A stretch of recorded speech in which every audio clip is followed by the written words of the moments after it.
tactical gear. Pink tactical gear. You like pink. We're live. Good evening, gents. Yo, yo, yo. What up? How's Got my everybody feeling? microphone. Sound good. Been good. Brother Sap, Oh, how everything's you holding? pretty good. How you holding down, Sap? We holding. We holding. Getting ready for the Well, apocalypse. you getting ready? Getting ready for the apocalypse. Well, it's not like he's the first one to fucking lie to Congress. Let's just be honest about that. Yo, no, they, the FBI went after that fool for trying to put out Hillary Clinton's BS. So basically, what Right, I got from this the is, stolen emails in 2016. Correct. yeah, okay. So what is he trying? Who's running this country? Hillary Clinton didn't even get elected, and yet she's running this country. You're fucking She's kidding always me? gonna work. I agree. She runs the Justice Department. All those fools, all those clowns are all the same clowns that been there at the FBI and all these other fucking fag agencies. They've been there forever. It's the same fags that align themselves with fucking sucking pee-pee, and it is what it is. And so she's running the show even though she never even got elected. It's hilarious. It's crazy. I mean, it's just clown shit, dude. It's I'll put a so instead video. of Hillary Clinton getting arrested, then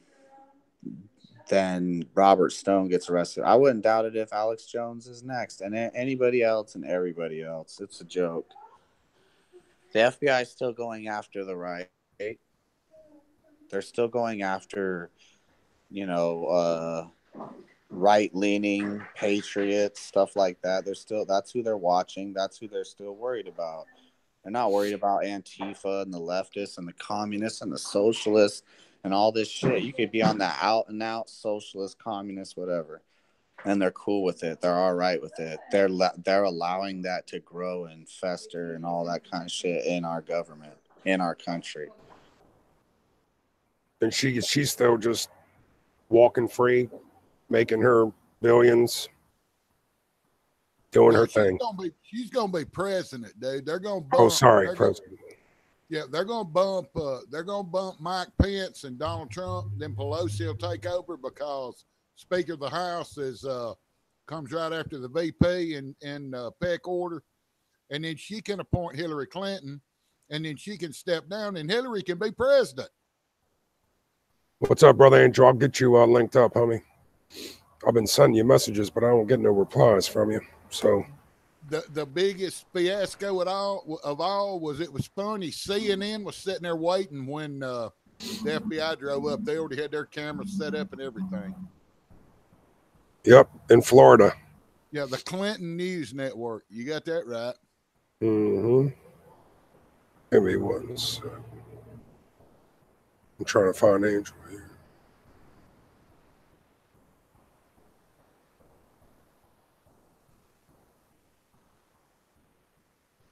Well, they're still going to they're still going to arrest and prosecute and execute patriots. I mean, I don't know. I do videos, here and there. I don't really do that many, but when I do, a lot of people are like, right on, right on. But there's still those people that are like, you look on the video I just did not too long, a couple days ago, I think on this channel, and somebody says something like, I'm no better than the left because I said in the video that we should drag Kathy Griffin and these other fools out of their houses. Like Kathy Griffin's on Twitter saying whatever, and these other, people are on Twitter saying throw these kids in a wood chipper and burn the school to the ground and shoot anybody with a red hat on site. So like they're inciting and they're talking crazy. So if you say that these people should be strung up because they're high treason traitors, you know, you're somehow like the focus will be on you for saying that, you know, because those fools all said those things. And as far as I know, Kathy Griffin's not in jail. Alyssa Milano and all the rest of them, just, you know, subversive scum, dude. Communist scum. Seriously. The only reason they're still alive is because it's against the law to beat them to death. And why they like Kathy Griffin, right? She don't even need a trial. What she need a trial for? All her crimes are right on display, and people like her, the Hollywood elite. Man, she looks, you know, she looks like a freaking zombie, dude. She looks like she just came out of damn Dracula's bride of Dracula, bride of Frankenstein. They want them people to just go away.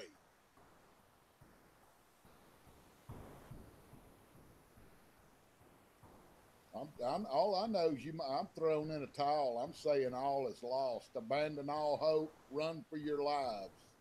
I agree, Rooster. It's all a smoke screen, baby. Smoke and mirrors.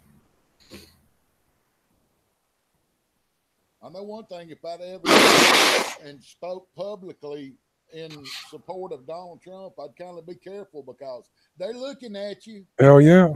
They knocking them down 1, 2, 3. Yeah. The only thing Trump can do right now is release all them documents showing all the corruption, but he won't do it. I don't know what he's saving it for. Because, man, you know, I think that we might have got played. I mean, is it so wrong to admit that we might have got played? Is it so wrong to admit that Trump is just a fucking puppet? Regardless, say he had the best intentions, but he can't do nothing. Correct. You know? Yep. Say he has ill intentions and he's faking and he's lying. I mean, how will we ever know, first of all? I mean, especially if he's a puppet and a card in the game, then they're not gonna. I don't know. They might run him out of the presidency. I think they'll let him finish this next 4 years, and Elizabeth Warren. It's already written on the wall. Elizabeth Warren is going to be president in 2020. So, we'll take a look at this video. That bitch is taking donations, and she's already on her fucking deal. She's already on her fucking tour. Did you guys look at that video of his house? Which one? Long time. Donald Trump. I'm going to take a look at this. Hold on. I want to see this video. I know it's CNN, but that's all I could find for right now. Oh, yeah. So CNN just happened to be there when the raid was going down. Yeah, I'm gonna real quick. It's only a minute long. Screen share it. I am. That's what I'm doing. I got you, homie. This ain't my first rodeo, baby. Actually, it has been a long fucking time. Look, can you see that, Sap? Can you see that? Probably not tall enough. Hey, Sap, can you see this? Go ahead. I can now. Okay. Fair use on this, so nobody start freaking hitting buttons. It's fair use. All right. The traffic is loud, so I'm going to turn it up as loud as I can. Stone has been arrested and indicted by a grand jury on charges brought by the special counsel. No, go back. CNN cameras were there exclusively when FBI Donald Trump associate. Can you hear it? Go back to the volume. Oh, okay. Informal advisor Roger Stone has been arrested and indicted by a grand jury on charges brought by the special counsel Robert Mueller. Our CNN cameras were there exclusively when FBI agents, you can see them in riot gear, approached Stone's house before sunrise at around 6 this morning. They raided his home and they arrested Roger Stone. Here is a moment of that arrest.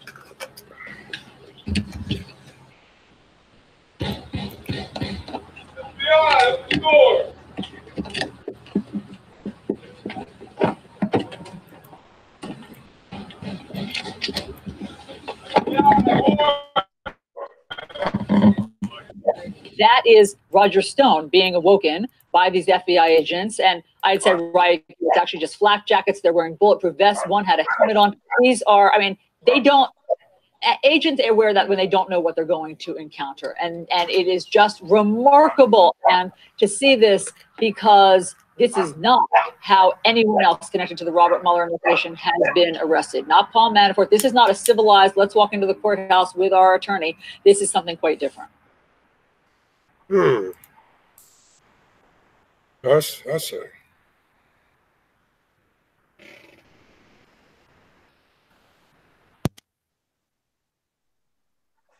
There you have it.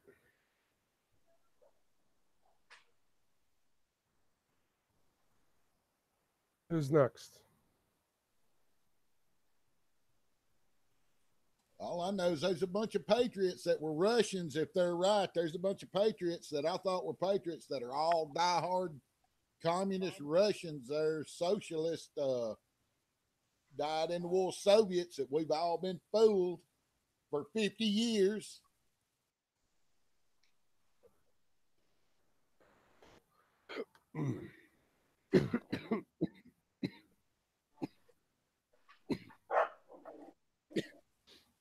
All I know is that Mueller dude, it must be nice to be the king. He's got absolute power over everything. Now you know why people don't watch the news. It's a clusterfuck. You know, I get all bent out of shape. Blood pressure gets all jacked up. You watch that shit, you get all fucking mad. You know, it's one. I drank about 3 pots of coffee and take 2 5-hour energies before I ever start watching it. I hope it revs me up. It's one clusterfuck after another. So go to your Google. Hold on. So go to your Google Hangouts, Angel. You'll see it. Hangouts. Yeah, Come on in. What's up, Don't Tread? Still prosecuting their political opponents. Yes, that happens in a tyranny all over the world, in tyrannies. And Maduro did it in Venezuela. Erdogan did it in Turkey. They did it in Catalonia, Spain, where they arrested everybody that didn't want to play their game anymore. They're doing it in France with Macron's people. It's everywhere. It's everywhere. Everywhere. Yeah, I honestly, I stopped thinking Trump was playing 4D chess a long time ago. So I just, I'm down for, some Trump. But, I mean, like I said, nobody's went to jail. So nobody's went to jail, but people on his side have went to jail for some made-up boogeyman. I mean, the average person, I guess, maybe doesn't know, but the person who's has half a brain on this bullshit knows that the Russia shit is one big joke.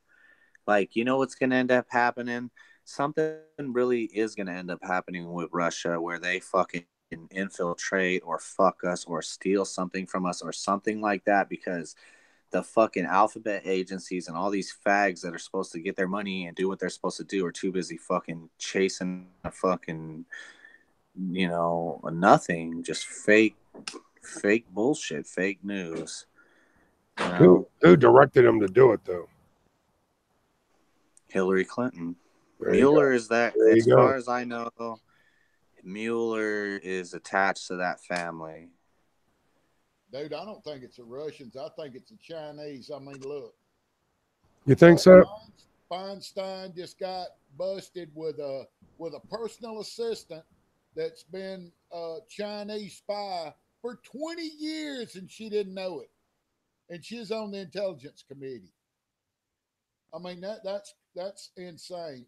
All the stuff that Hillary and Bill sold to China and Korea, the nuclear technology and all that, dude, all the fingers point to the man.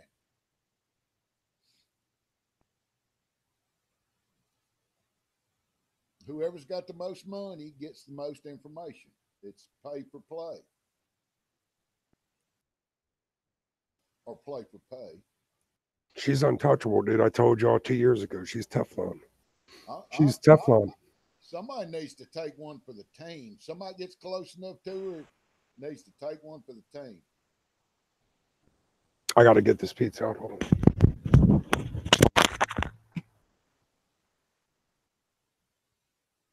Well, I think it's pretty crazy that everybody's saying lock her up and all this, that, and the other. And the only people that got locked up is people that knew Trump. You know, I'm not even in belief that, you know, that they even got arrested or charged with anything real, because the FBI can fucking indict a ham sandwich, right? Yeah. So you figure they can make up and do whatever and say whatever and then say, look, we turned around, we got 20 of people associated with Trump for, you know, miscellaneous bullshit, and say somehow it's got to do with Russia. Like, it's a joke, dude. It's a joke that Robert Stone would have anything to do with the Russia investigation anyways is a joke. You know? But I mean, they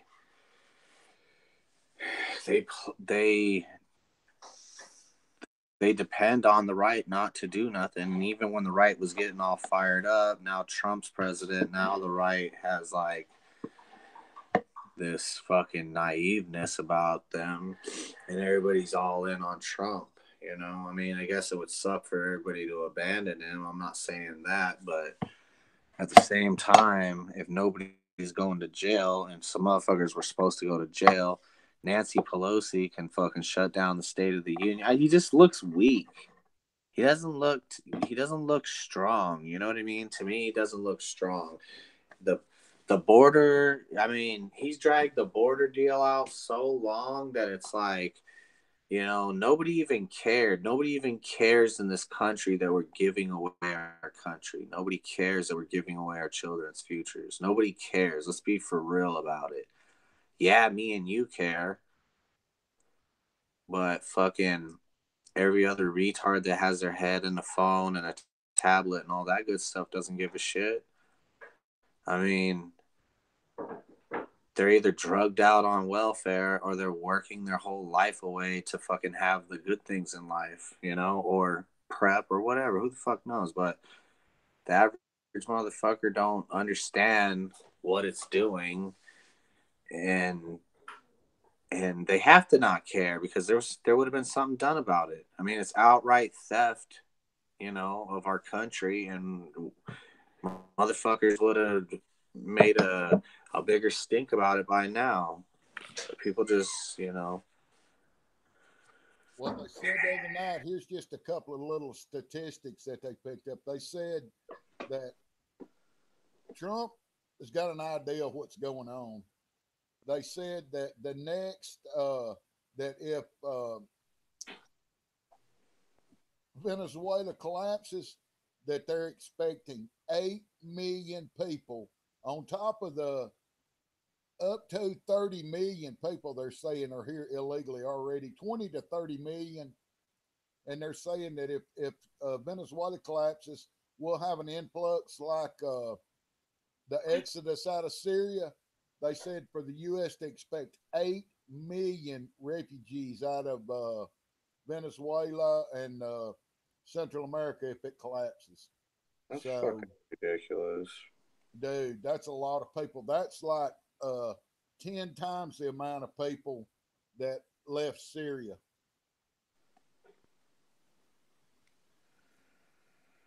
Total anarchy.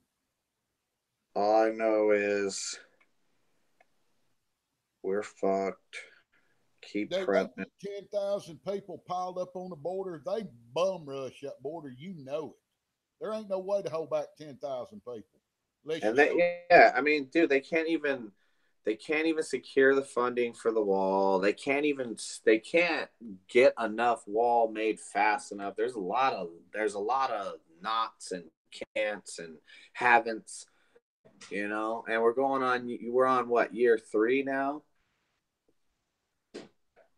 They got idiots over in the desert, over in the Middle East, guarding vast stretches of desert that does nothing, but yet we're under invasion.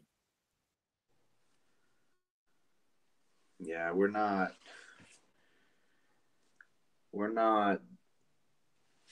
seeing what the whole thing is.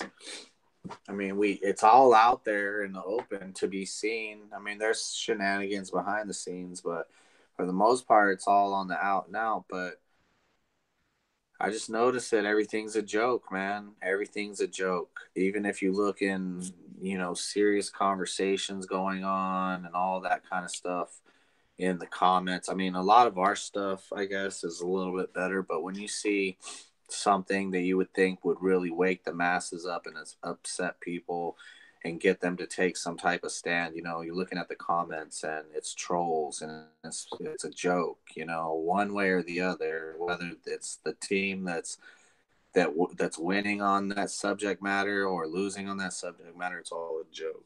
It's just clown shit. Can you imagine the founding fathers sitting around tweeting about this shit, and trolling, like, you should see the Bundy stuff on Twitter. You should see the nasty, hateful, troll ass, fucking just communist ass rhetoric, dude.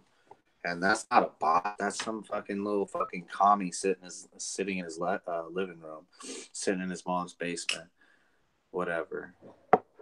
Some waste of air, waste of space, and I mean, whether we like to believe it or not, I mean, that's got to be half of our country, maybe more. I mean, I know plenty of people that own guns, dude. They ain't with the Constitution, and they ain't with the militia, and they ain't with none of that shit. They make jokes about that shit. That shit is funny to them, They're the cool cat, They're the hot rodder. They're the fucking guy with the Mustang on the block.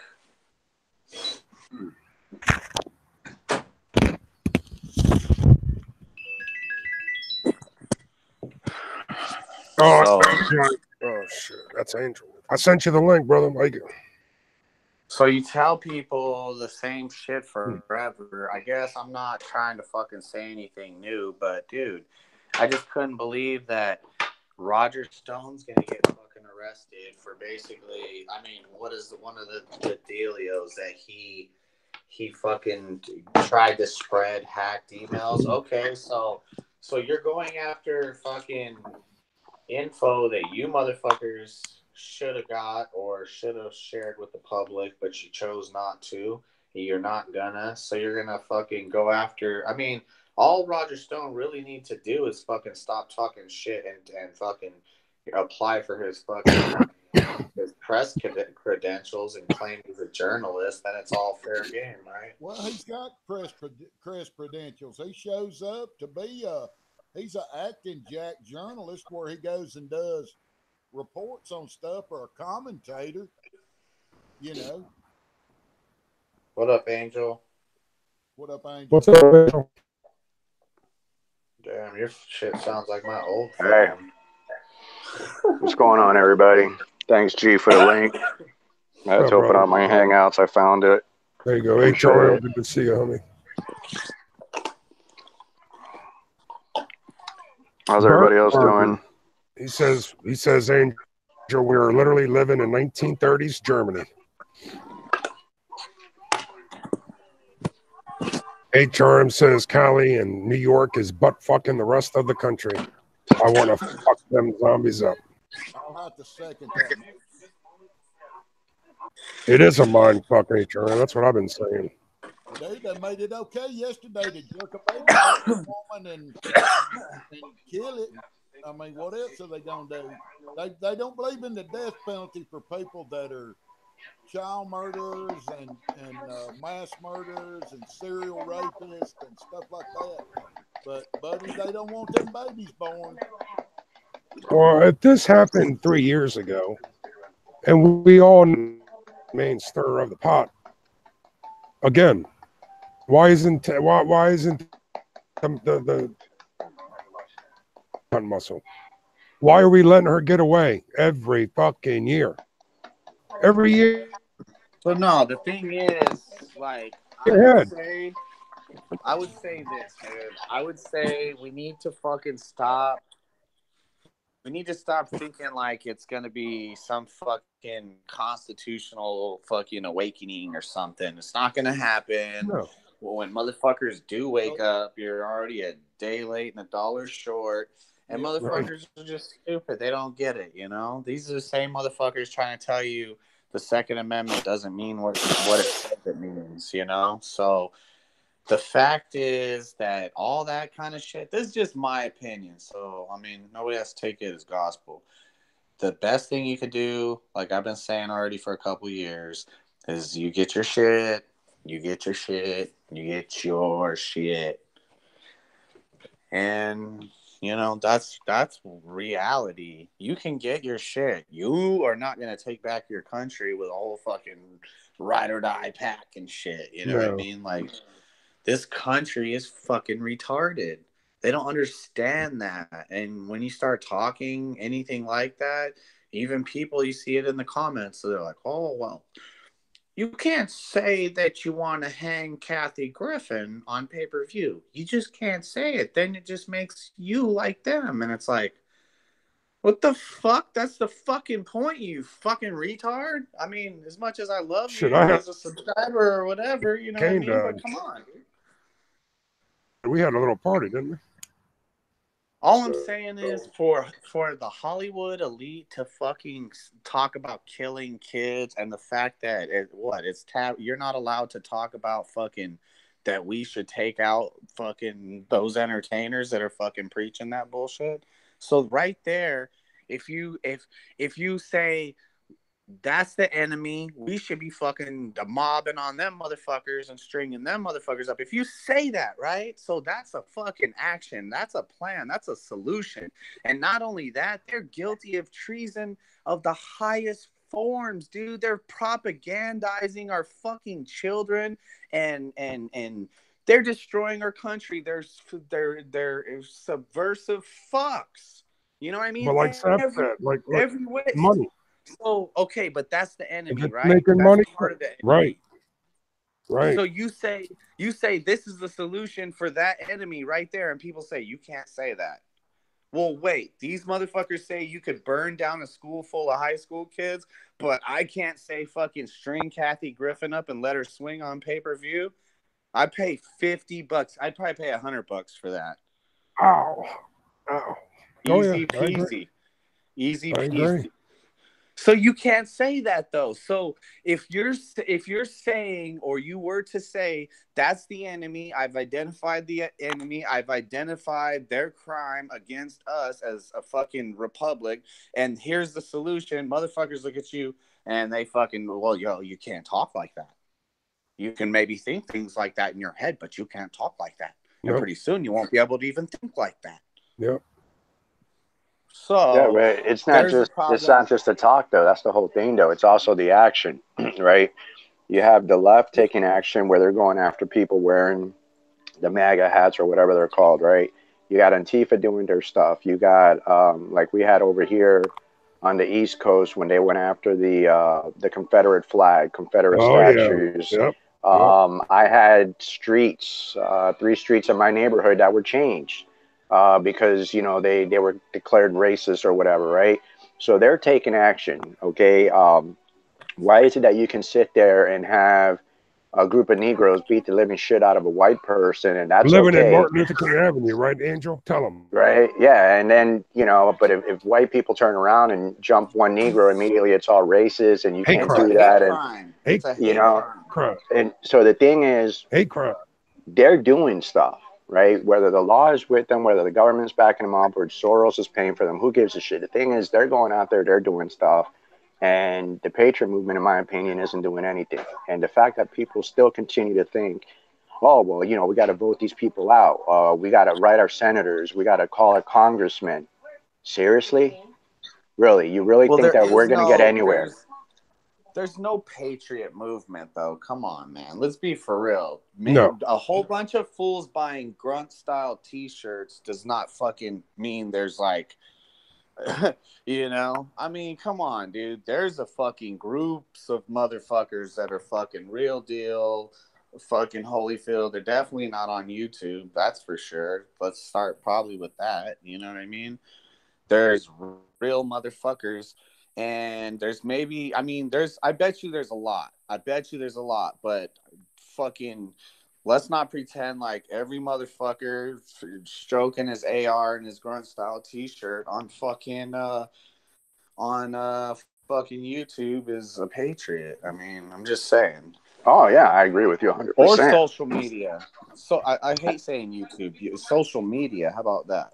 I agree with you on that. And a lot of people, again, you know, they love to type that shit or talk that shit and whatever. But my point is, for those people out there that really want change, or not even want change, for those people that want to get the boot off their neck, what is it going to take for them to actually do something?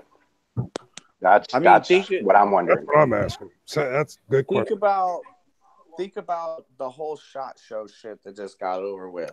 That shit is that's a whole week of fucking Blue Lives Matter tyrannical bullshit that's gonna be used on us. It's like a celebration by a bunch of jackoffs who want to jerk off guns, you know? Like, I'm not saying no patriots go to fucking SHOT Show, but I'm just saying, for the most part, like, that's like, when you get down to the grassroots or the fucking whatever of what this is, like, the numbers get smaller and smaller and smaller. Maybe there is 3%. Maybe there's less than 3%. Why is it that, Tom? Do you think because they don't care anymore, or do you think there's just like it's you can't do nothing. It's fashionable, like fucking having a whole bunch of ARs that are fucking all like the same fucking color, but each one's like fucking, you know, whatever inches longer, and fucking one's got a Trigicon, one's got an aim point,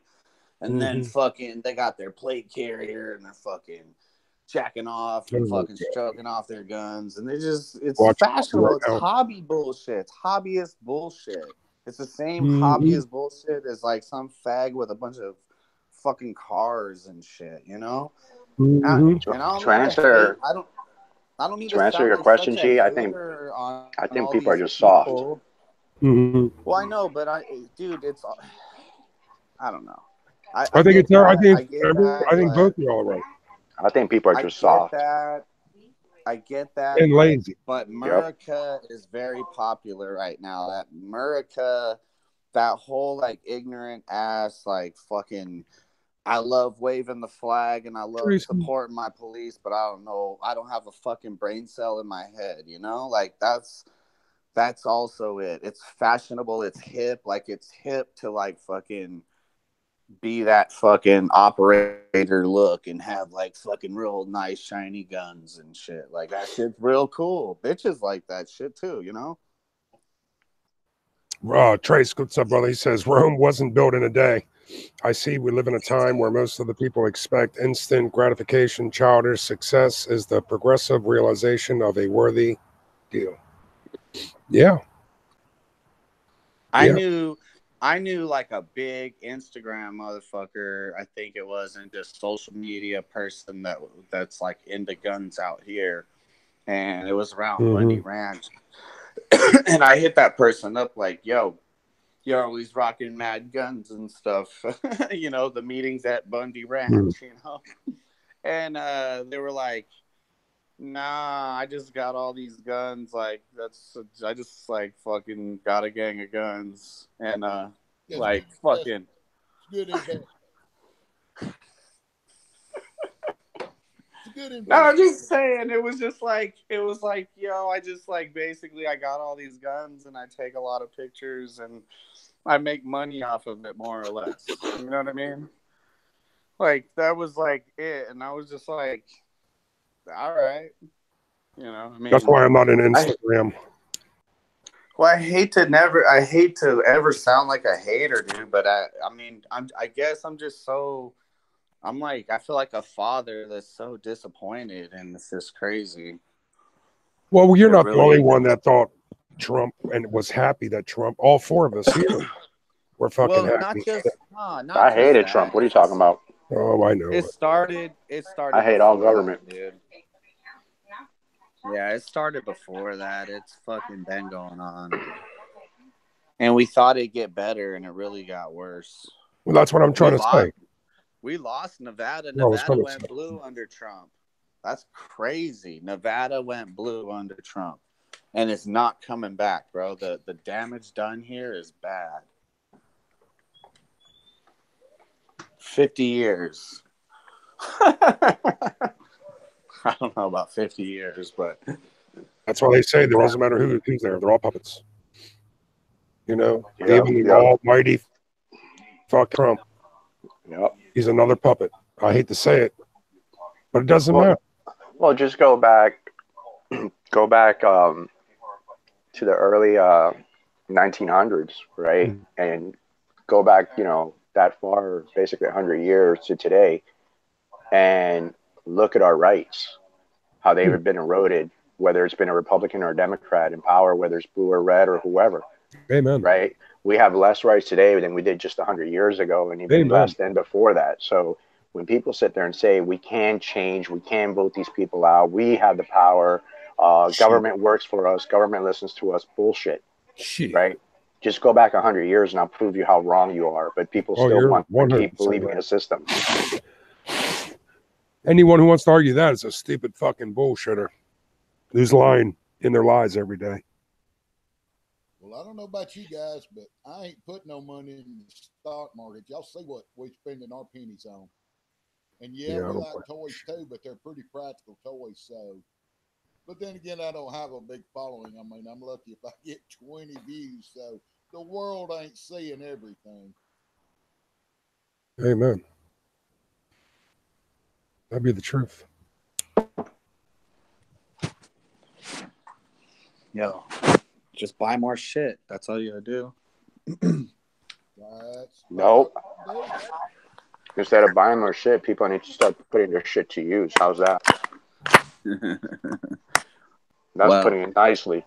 Well, you're gonna be right. You're gonna be right there, butt naked on the fucking 50-yard line. I know that. Naked, just all by yourself. I know that. Dick swinging.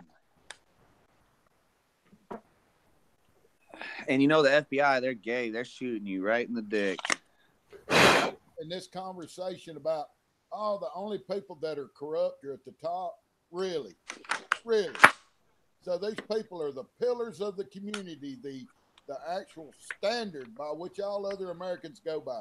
Well, if they are the standard, we in a shitty shape, because ain't a damn one of them I've seen on TV stand up and say, hey, there's bad shit going on here. We need to do something about it.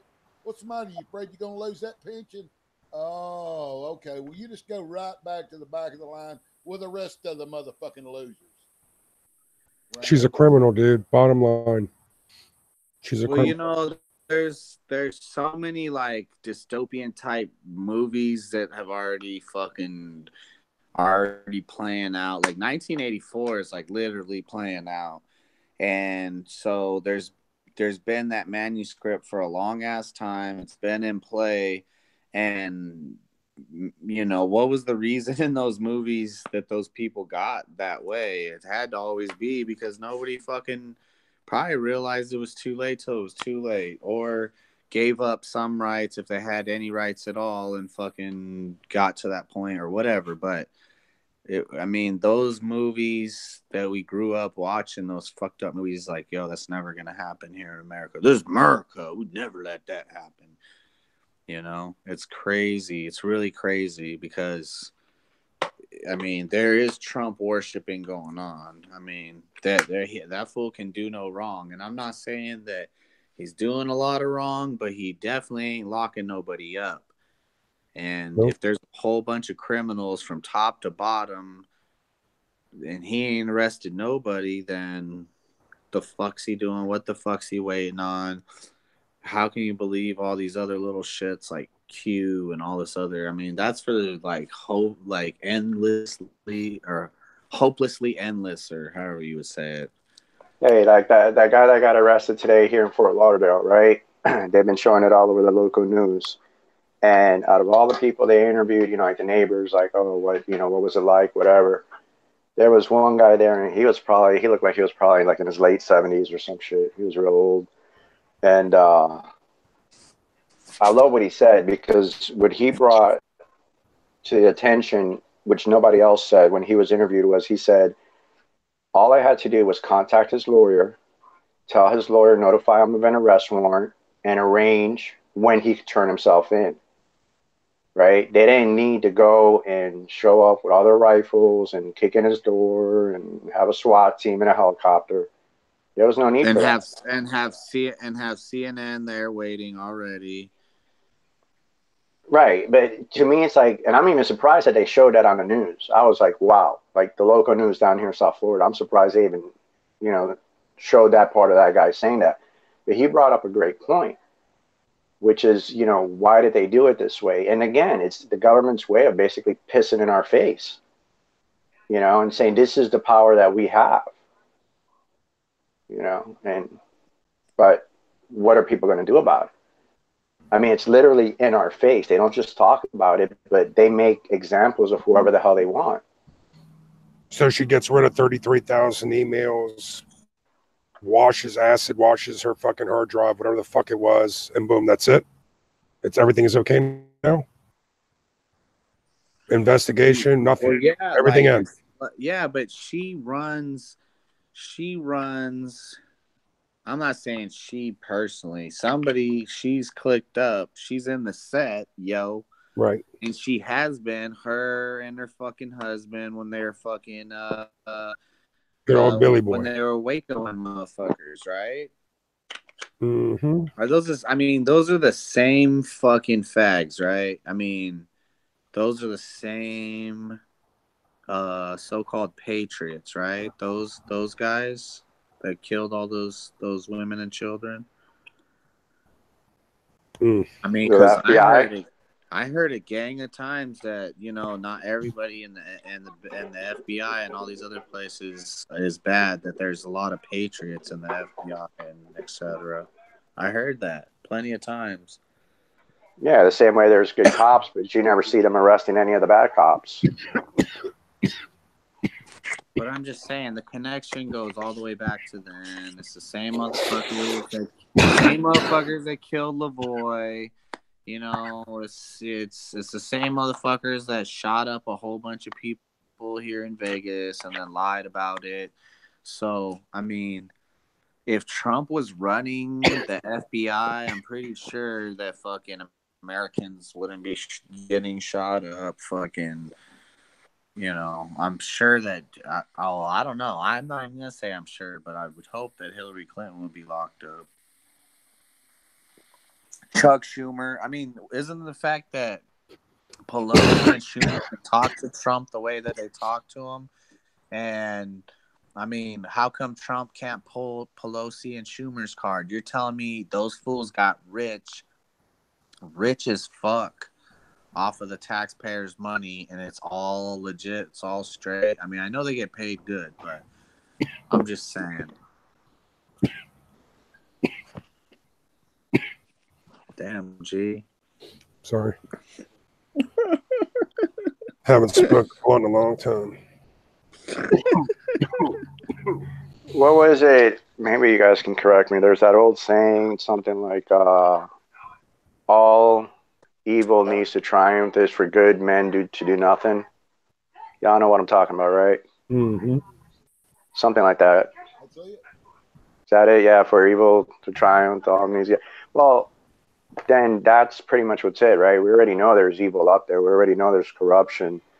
And again, like Tony said, not even bother calling it the Patriot movement, but whatever the hell, there's no name for it, I guess. Like I said earlier, those of us that don't want to have the boot on our necks, what's it going to take for those people to actually do something? Because even to sit here and say, well, I'm not part of it, right? I'm not saying they're saying, hey, let's abort babies at, 9 months of gestation and let's go out there and do all these things. I'm not part of that, so I'm not the evil one, right? I'm not the communist, I'm not the leftist. But the fact that, the founding fathers of our republic gave us the documents and basically gave us a blueprint to fight for our freedom, and we choose to sit idle, in my opinion, that makes us just as guilty as our enemy, because we're not doing anything. Right? We're not refreshing the tree of liberty. Well, the government is not representative of the people, you know? Like, the government is all just doing its own fucking thing. It's doing whatever. They're supposed to be working for us. They're not. We're working for them under their fucking boot, basically.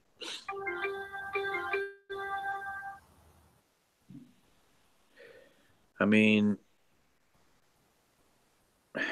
dude, I don't know. I mean, I think about this shit a lot. I think about all the fucking different things. I think about all the different shit. I mean, I see the shit, and what do? I mean, you try to put yourself in the best situation to fucking stay alive, first of all, right? So, I mean, that's where your fucking head has to be. I mean, what control do we have over sway, or what sway do we have over anything? We don't have fucking sway over shit, bro. We don't have. Yeah, we do. We have. The only thing we have control over is our own actions, and that's it. No. Well, yeah, right? That's the only thing. Exactly, our individual actions, our family, within our family, our people, our wives, our kids, whatever. We control that shit. Totally agree. But besides that, you know, we ain't a well-oiled machine.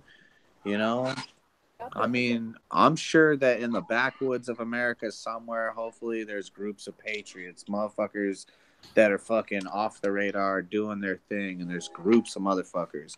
But I could tell you right now, and I told this story a million times, when the fucking Bundy Ranch shit went down, motherfuckers came from other states. Nobody came from here. There was a couple people probably that came from here. There was a little bit of locals, you know what I mean? But as far as militia groups or anything that was organized, there was nothing in Nevada. There probably still isn't nothing. So people came from other states to help, Arizona and Utah, and far as fucking all the way across the country, you know? So that's crazy. You know, why would Nevada have to have a whole bunch of people to help them when the call went out? Like, two things, right? I know it's not because there's not enough guns out here, because there's a gun store on every fucking corner, and everybody I know has a gun. But guess what? Gun people that buy guns, they don't give a fuck about the Constitution. They don't even give a fuck about what the Second Amendment means. They don't give a fuck about any of their God-given rights. All they care about is, we can have guns here in fucking Nevada. It's badass to have guns. It's cool to go shoot. It's fashionable as fuck. If their gloves match their fucking vest, and yeah, but that's the thing, though, Tony. I think the mistake you're making, Tony, in that aspect is, you know, you're holding people that own firearms to a certain standard, and that's not right. Because just because somebody owns a firearm doesn't mean that they believe in the Constitution, doesn't mean that they believe in liberty and freedom, right? To them, it could just be a toy. I mean, how many people, you know, go out there and drive around town and see how many people drive around in a sports car? Doesn't mean that they actually know how to handle that machine, or that they've gone to, you know, racing courses and learned how to handle it. You know, just because they have a sports car doesn't make them a race car driver, you know, or a sports car driver. I know people that got guns and don't even shoot them. Exactly. Those drivers and those hot rods, they think they're Mario Andretti. Watch them. They act like they know what they're doing, but they're dangerous. Dangerous as a crap. Yeah, they don't know shit. They don't know what they're doing. But, dude, people are ignorant of the Constitution on purpose. There's plenty of people that fucking, you know, somebody who got them into guns or told them about guns or whatever, however they obtained firearms, somebody along the fucking lines, you know, they had to hear, you know, I mean, the Second Amendment. I mean, they have to. I mean, like, put it this way, you know, like you were saying earlier about groups that do stuff. And again, not that I know that it matters, because if they want to knock on my door, they're going to do it anyways. But again, I'm not just saying this, putting it out there, that I'm not, you know, promoting any violence or trying to invoke any violence or whatever the hell. But I'm just bringing up examples in history, right? Look at the what was it, the DC sniper. You guys remember those two? It was the father and his stepson, Muslims. Right around my way. Yep. Look at what those two guys did. Two guys, one rifle, one car. And look at the power that they had through what they did. Look at Ted Kaczynski. right, who was anti-abortion, and he was pro-life, and he did not believe in the murder of innocent children, of fetuses. And look at what he was able to do with nothing, living out in the cabin, just a hermit, right? But yet, look at the impact that he had. Those are just two examples of what one person who's determined and who actually is willing to give up their life for their fight and their beliefs, what they're able to do. So it's not necessarily that we need numbers or we need groups. It's just people need to just man up, or whatever you want to, call it, and just say, hey, this is what I want and I'm going to fight for it. I'll tell you one better than that. Oh, Robert Rudolph. Man, they sent thousands of people into the national forest to look for him. They never found him. They found some of his little hiding places, but they never found him. Y'all know how they caught him. They caught him digging in a dumpster 2 years later behind the grocery store looking for something to eat. Yeah, I remember that. Yep. Yeah. I mean, they couldn't even catch the guy, him hiding in up on the Appalachian Trail. One guy, they put out sensors. They had dogs out there tracking, helicopters, four-wheelers, big, massive effort looking for him. Never found him. Remember Dorner? Fucking Dorner. Dorner, dude, they went bananas. They were fucking shooting motherfuckers from LA to Vegas. Oh man, that was a madhouse there, man. Shooting women, men, children. It don't matter. You better not be in a truck. Yeah, any type of truck. But again, these are examples of, of things that people have done, people that were determined, that said, fuck it, right? I'm not going to sit there and say, well, I gotta think about my job, right? I can't go out there and do this because I gotta think about my job, or, I gotta think about, my family or no, these were people that said, hey, this is what I truly believe in. This is what my life means to me. This is the most important thing to me. And I'm willing to sacrifice anything and everything to try to accomplish that. And this is what these people did. And that, in my opinion, I think is one of the biggest roadblocks to why nothing is getting done, because people haven't prioritized that, or don't want to prioritize that. Their idealisms, their faith, their beliefs, whatever, come second to always something else. And I'm not saying that you shouldn't love your family or not, but, when our founding fathers went to war, right, they knew that they were putting their children, their wives, their money, their lands, everything at risk. They knew this. They lost it all. They lost everything. And they knew that they were going to have prices put on their head, and saints, they lost everything. And I mean, they were hunted down. But to them, it was something bigger, because they weren't thinking about themselves.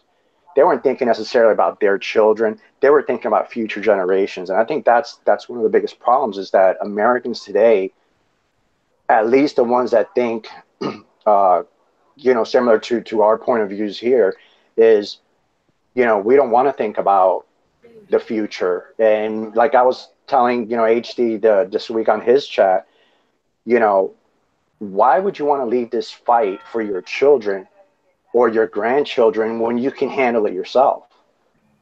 I mean, how inconsiderate and selfish is that? Yeah, but people don't think of it like that. People think of it, why would I leave my kids and my family and my iPhone to go fight? That's what I'm saying. That's what I'm saying, that people are, that's the problem, because they're sitting there saying, well, I have to be there for my kids. I have to be there for my wife. But to me, it's just a cop-out. It's just bullshit, right? Because if you really cared about, the liberty of your children, you'd say, well, you know what? I want the fight to happen tomorrow, or I want the fight to happen today. Let's get it over and done with, so my kids don't have to go through this. My grandchildren don't have to grow up in a socialist, communist, whatever, dictatorship, whatever the future holds. I think that we've said this same thing that we're talking about right now for the whole time that we were doing the Green Dragon, and before the Green Dragon was created. This is how long that we've been saying this. Like, we've been splicing this up and try to say it a different way, but we've basically been saying the same thing for a long time. And so I figure for all the years, somebody's got to throw the number of years out there. I don't know right now. I know it's got to be fucking 5 or 6 or something like that, right? Nothing has gotten better. Patriot groups haven't got stronger as far as, I know. I mean, technology in the government's favor has become better. Their tracking of everybody has become better. Their dosing and poisoning of everybody and making them docile as fuck and all that good stuff, and getting people to throw their babies in a blender and all that good stuff is only gotten worse. We elected a fucking win. We thought we elected a win, and we ain't won. I mean, somebody could probably point out some shit and I'd be like, all right, yeah, that's cool. I mean, cool, right? But I can't tell you nothing that really blew me away. I was blown away when he said he was gonna cut the deal with the Dreamers and like allow fucking all of them to get a chance to be fucking Americans. I was already like, right there was like, I was already seeing like, all right, well, this ain't the person I fucking elected. I can tell you that much. So all these different things have just gotten worse. The immigration shit is worse. Where do you think all those caravans went? I was just about to bring that up. Talked about. No, I'm saying, where do you think all the caravans that got stopped at the border and they were all being housed in Mexico, where the fuck do you think they went? Oh, there was just a video the other day. What was like 2 days ago? I seen a video where they had again DHS buses dropping people off at a church, telling the person that was recording to get the hell out of there and trying to cover up the people so nobody could see them, and illegals. And because they came in through the fucking tunnels, they all. I watch a Mexican channel in Tijuana, and that motherfucker, he has a lot of good shit. He has a lot of fucking. He's just on there just to be on there, like I used to. But this motherfucker, yeah, dude, a lot of those people just were there one night in those camps and they weren't there anymore, and they all a lot of those, they're saying probably fucking maybe like 75% of those people got through the tunnels into the US, and all they had to do is get through to the US and then turn themselves in or don't turn themselves in. It don't even matter. You know what I'm saying? So they go through the tunnel, they pay the fucking mule. It's a free-for-all. It's a free-for-all under fucking Trump. Fuck. So where's the wall? What's going on with the wall? Out of employees? Ain't nothing gonna happen. Ain't no fucking wall. And even if they build the fucking wall, these fucking idiots, they've been running these fucking tunnels and doing this shit for like fucking what now? 30 years, 40 years. Wall ain't gonna do shit, man. Wall ain't gonna do shit. They got tunnels, like you were saying, Tony. They got tunnels coming in that actually go into houses. Like, yeah, literally. The guy in Tijuana is fucking covering that shit end to end and what's going on down there. And most of them fools, like maybe 25% of them got a fucking bus ticket back to their home country. But for the most part, a bunch of them motherfuckers split and came through the tunnels. They paid fucking mules. Mules are like, line the fuck up, like, come on in, And those fools went through the tunnels and they turned themselves in or they didn't. And then they got caught or they'll get caught, and then they're fine. Once they do, they'll be fine. The sooner the better, because it's a free-for-all right now. It might not be a free-for-all tomorrow. Who the fuck knows? I don't know. But to be naive, like those motherfuckers didn't come in, and then there's another fat ass caravan that's coming up. It's an endless caravan since Obama busted the border open. It's been one fucking long ass caravan. That's why they're saying there's like 30 million motherfuckers here now. 30 million illegals here, and it won't stop. It's gonna grow. They're gonna give them amnesty, bro. They're gonna give them amnesty. How are they going to fucking ship back 30 million people back to their fucking home country? They're not going to do it. That's the whole thing. They're not going to do it. And they're doing it because they're replacing Americans.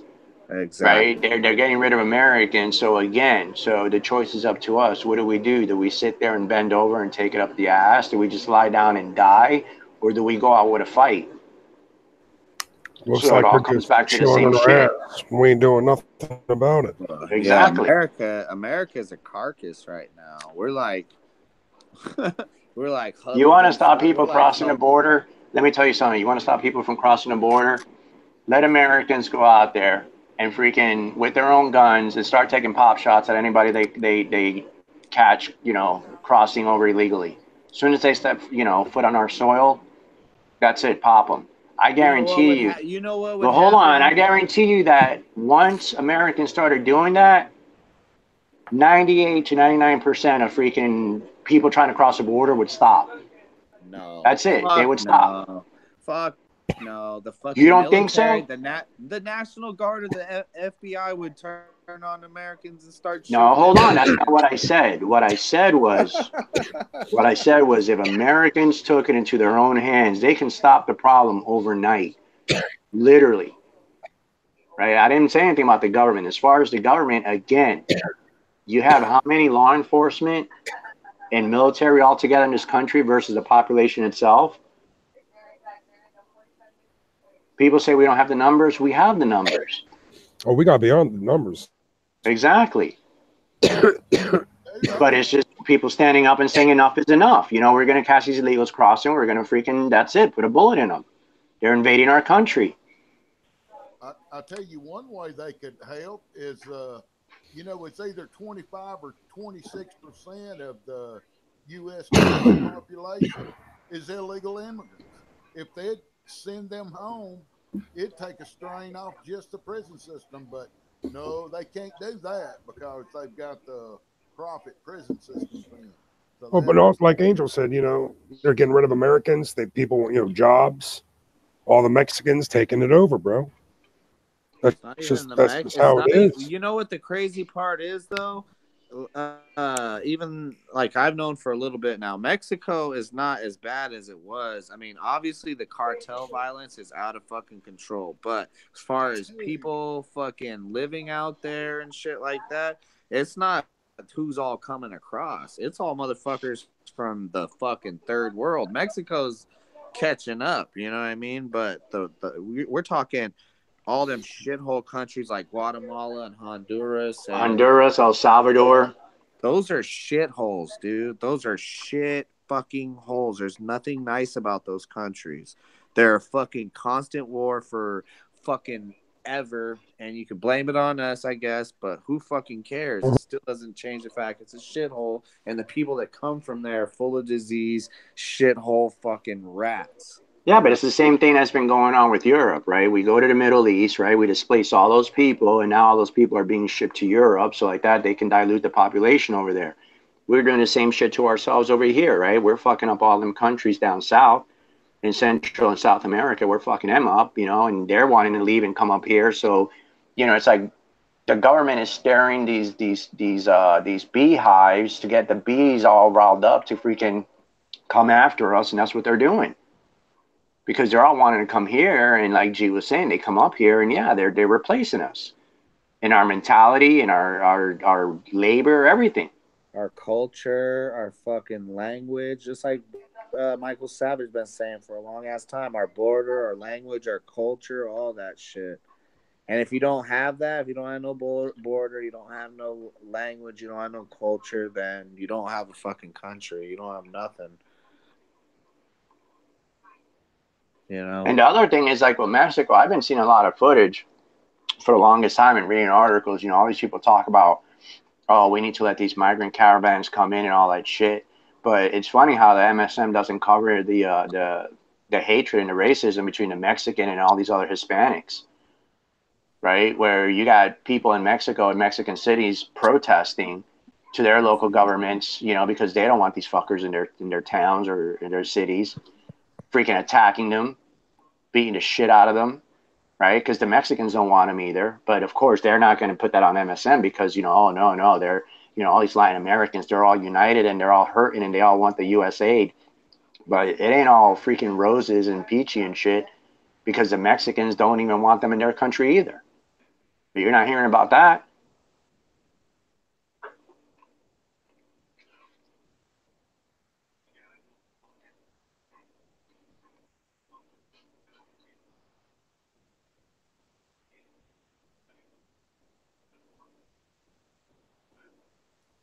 Everybody better look ahead, look 5 years down the road and look 10 years down the road. I mean, can you see 5 years after Socialist USA and then 10 years down the road, Socialism USA, what it's going to look like?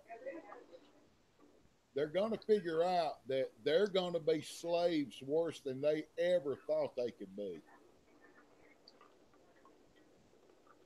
Well, hell, I mean, well, Tony's a little young, but like Lewis, you know, yourself and myself, I mean, we're old enough that we can look, we don't even have to look 10, 20 years ahead. We can look 10, 20 years back or 40 years back and, 30 years back and see what it used to be like in this country.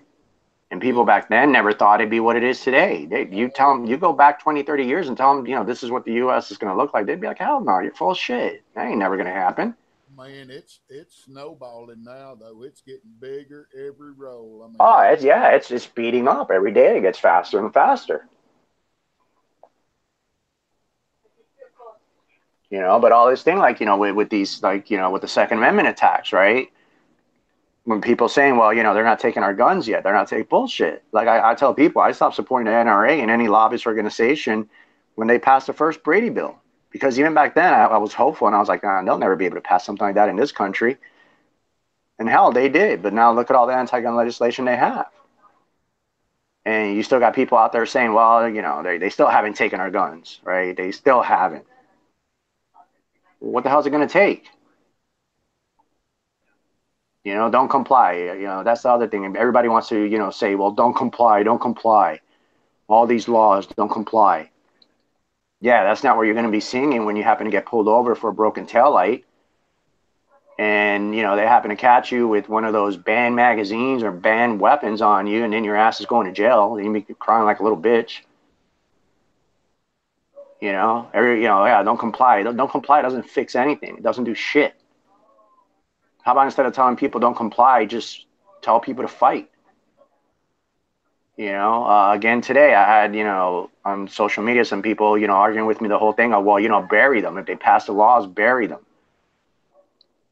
Well, what good is that going to do, right? Again, I've said it before and time again. Okay, so you go and you hide your stash, you bury your shit. So how is my buried guns or the guns that I lost in a fishing trip? Hey, Angel.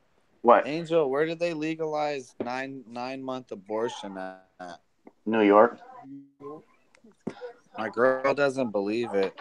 Well, what they said is, they said that women are allowed to, God damn it, sorry about that. Women are allowed to have an abortion up to the due date if it's a health factor, but they left it very vague as far as what the health factor would be. So, is it physical health that she's going to die during labor? Can they say mental health because, it's causing depression or whatever? Financial health because it's a financial, you know what I mean? Just make up. Yeah, you just make up crap. The doctor can say it affects your health, and you can get an abortion up to the due date. Up to the due date. And it's a 1-2 punch that a lot of people aren't talking about. The other part of the in that bill was that fetuses lost their rights. By law, fetuses were protected. Where a fetus survived an abortion, that fetus had to receive medical attention. Okay, if the fetus was somehow ejected or removed alive, it had to receive medical attention and care to see if they can keep it alive. Well, with this new bill, they also put a part in it which says that's no longer the law, which means that if a child is, the fetus comes out and is still alive, they basically throw it aside and let it die on its own. They do not have to give it any medical attention whatsoever by law. So it's a double punch. Shit. Yeah, it's a double punch. That's like some straight up fucking Nazi shit, yo. That is crazy. Like some Nazi scientist fucking. Dude, it's terrible, bro. And then I was just talking to my girl while I was muted because she came up.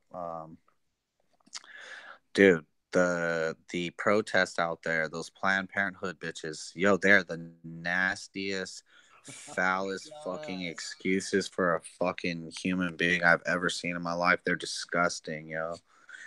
I can't believe that shit. You know that did you see that video where the one bitch walked up and grabbed Owen Schroyer's dick? She just walked up and grabbed it. Saw it? I did.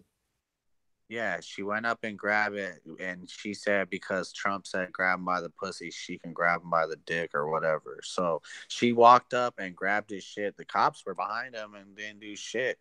I mean, yo, like it was crazy. Like obviously as men, we don't do that. We don't fucking yo, this bitch grabbed my shit. Can I file a sexual assault? I mean, obviously we don't do that, but the fucking double standard and just the fucking pure nasty hooker, just yo, those bitches are fucking disgusting. Those Planned Parenthood bitches, they're the fucking foulest, most fucking stank bitches I've ever seen in my life. All of those protesters, they're all fucking welfare queens and fucking mental cases. They're all mentally ill.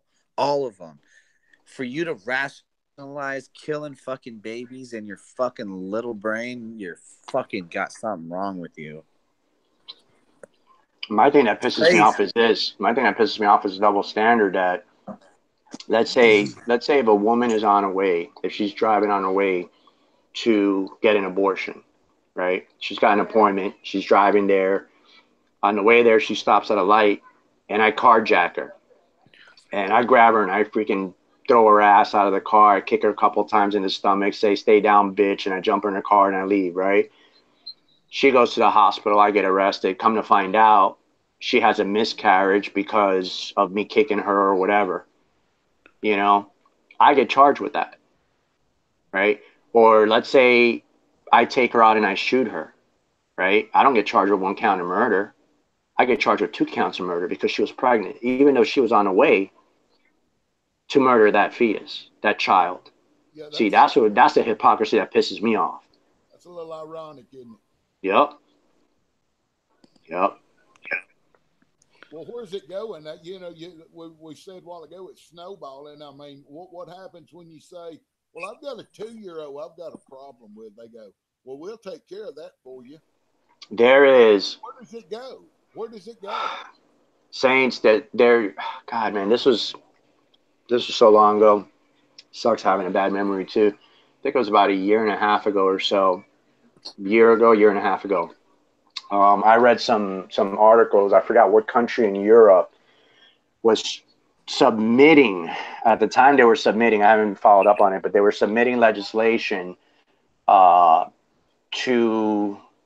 extend the right to abort up to 24 months after having a child. So basically, you can have an abortion up until a child was 2 years old.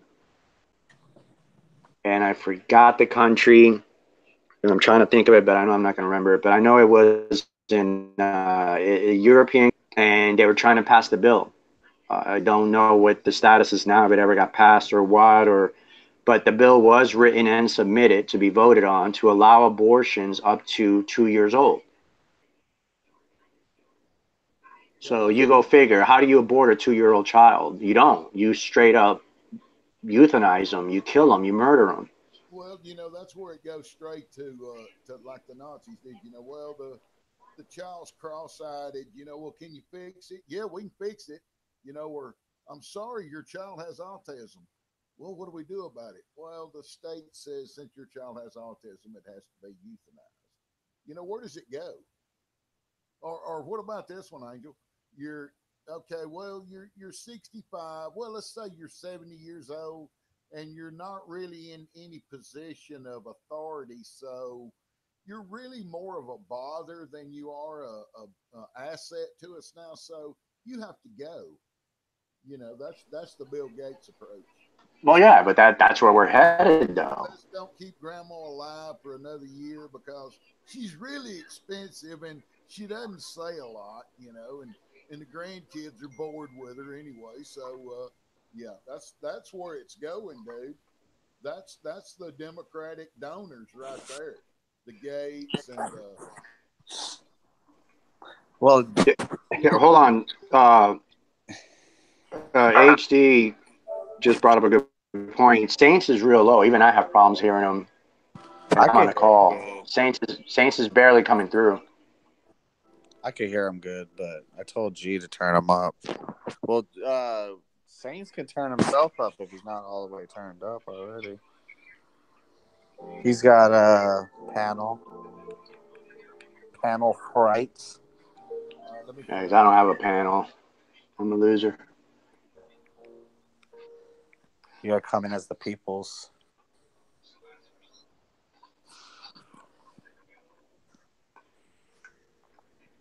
But yeah, Saints, I agree with you, because then it's going to come to the point where it's like, you're a burden to society, and they're already prepping people for that, right? Like, people sit there and say, and I've talked to some people about that, about that article that I read about that country in Europe that said that, and they were like, oh, well, that'll never happen, and that's not true, and especially here in this country, I mean, you can't kill a freaking 2-year-old, a 1-year-old, right? But look at the mentality that we're being pushed to, where, how many times you have people, commenting or talking about those with Social Security.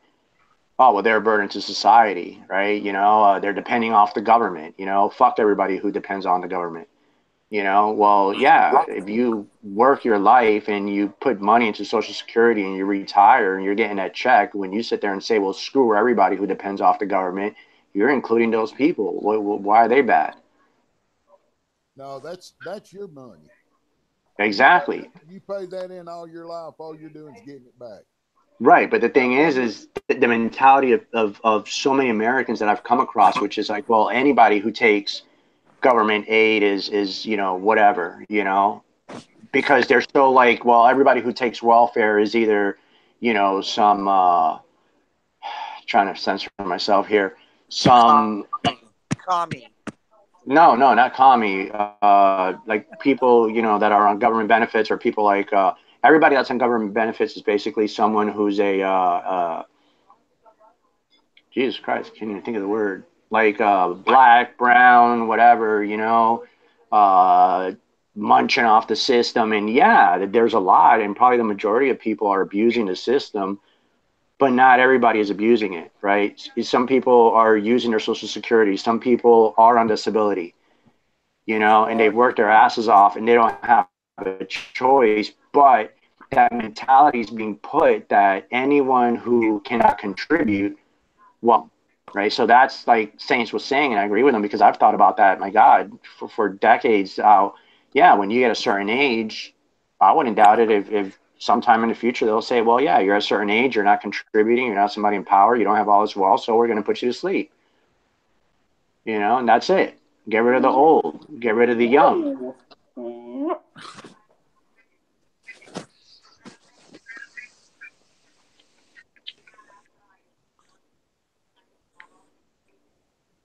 What do you think about people collecting Social Security just because of the age and they didn't work for it?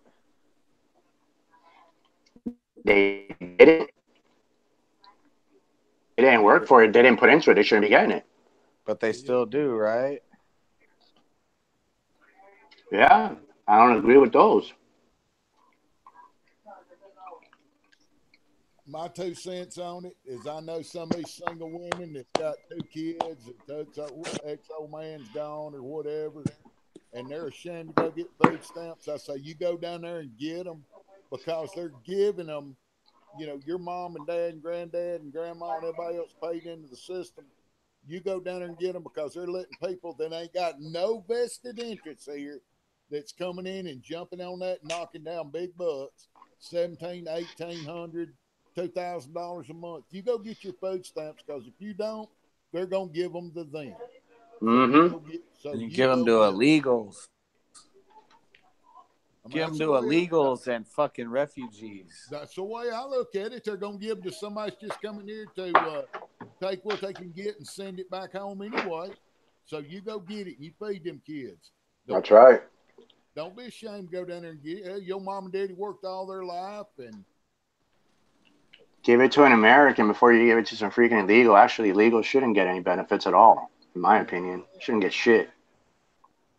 Except the boot once they try to come over. Don't even let them come into the freaking country.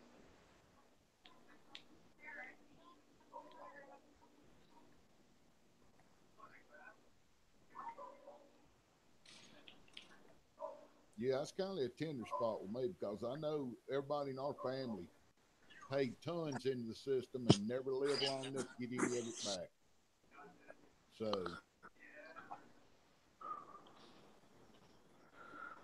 It don't bother me a bit. They can have part of ours, you know. But damn. So what y'all think about United States getting ready to overthrow yet another government? Venezuela. That's how you know fucking trumpet's part of the the bullshit. I've been saying it for weeks, man. Still warmongering bullshit, nonsense, just dumb shit going on. Same bullshit. Absolutely no business being there. Nope. Ain't got no business still being in Afghanistan. Ain't got no business in Syria. None whatsoever. We got no business anywhere that's not America. Like, how do they justify a lot of these fucking places? I mean, we all know why they're in these different countries, but we've been in places for fucking ever. We ain't never coming out unless somebody fucking chases us out, and then we gotta go to war over our bases in another country or an ally that we're supposed to ride or die with, no matter what decision they make. I agree with you. We should just be minding our own business, and that's it. But everything is, what is it, 2 words? U.S. interests. Benefits the United States, the interests of the United States. But I'm wondering how real that's going to get, because I've even been surprised. I've been calling it for weeks, but I've been surprised how this week they came out and you got those pieces of shit, unfortunately, from here in Florida. What's his name? Our old governor, Scott, and that other freaking Cuban guy, whatever, that rep from here. And Marco Rubio. Rubio. And they're sitting there. The guy that got caught in a gay bathhouse? That guy? Yeah. It's like it was a gay club. I forget. You got these 2 idiots, right, who are supposed to be, Republicans. Not just Republicans, but they're elected officials of our government, which means they shouldn't be interfering, or even concerning with any other freaking government. And they're sitting there pushing for this, random guy Juan, saying he's the president and whatnot. And I've been wondering, like, why this week? Why did they come out this week? Why are they pushing? Well, tonight, I came across an article where they were talking about that 2 days before the U.S. government came out and officially started this bullshit with Maduro. Apparently, Russia had signed a deal to mine the gold in Venezuela. And I was like, oh, that makes sense, right? Because, I mean, we've been after Venezuela for decades. But why suddenly the speed up now? And I've been wondering that for the past week, like, why this speed up? And it's like tonight I found out about that apparently Russia signed some deal to freaking mine Venezuela's gold, and China is helping Venezuela with their oil for a cut of that. So yeah, I think that now it's going to go full steam as far as trying to do a coup in that country and overthrow Maduro. And they have to, right? Because these fucking faggots are going to come to Trump and say, we have to. If we don't, it's the end of the world, the end of America. Here's the best one. It's like, we have to do the humanitarian thing, right? It's like Trump was saying with Syria, right? We have to, police the world or whatever and help these countries and these people that can't help themselves, right? So, okay, so let's say they have a protest and, I don't know, 5 people die, 20 people die, 30 people die. And immediately they want to use that as a pretext to go invade, like with Syria. Oh, okay, well, people were gassed. 20 people died during a gas attack, so, we have to bomb the shit out of them. Okay, well, how many people get killed in this country by law enforcement every year? Right? Wouldn't that be crisis enough? I mean, it's in the hundreds, right? And that's a documented one. They get medals for that shit, son. Right, but you see what I'm saying? The hypocrisy, and Americans don't even pick up on that shit, right? They don't pick up on the hypocrisy. Like, okay, we're going to go into this country and spend billions of dollars invading them and shit, and then billions more trying to, rebuild the country because, X amount of people died. Not that, one life isn't worth shit. I mean, yeah, every life is important. But yet the hypocrisy is that, you know, you have hundreds of people being killed by law enforcement in this country every year. And I don't see the same regime, our regime, you know, calling them out and saying, well, we need to do something about it because that's a humanitarian crisis in our own country. Look at all the people that are dying that we're killing. Right? You don't hear shit about that. Americans don't want to go to war for that, but yet they want to sit there and say, you know, yeah, we support Venezuela, or, you know, the overthrow of Venezuela, Maduro and Chavez and, you know, Assad and everybody else.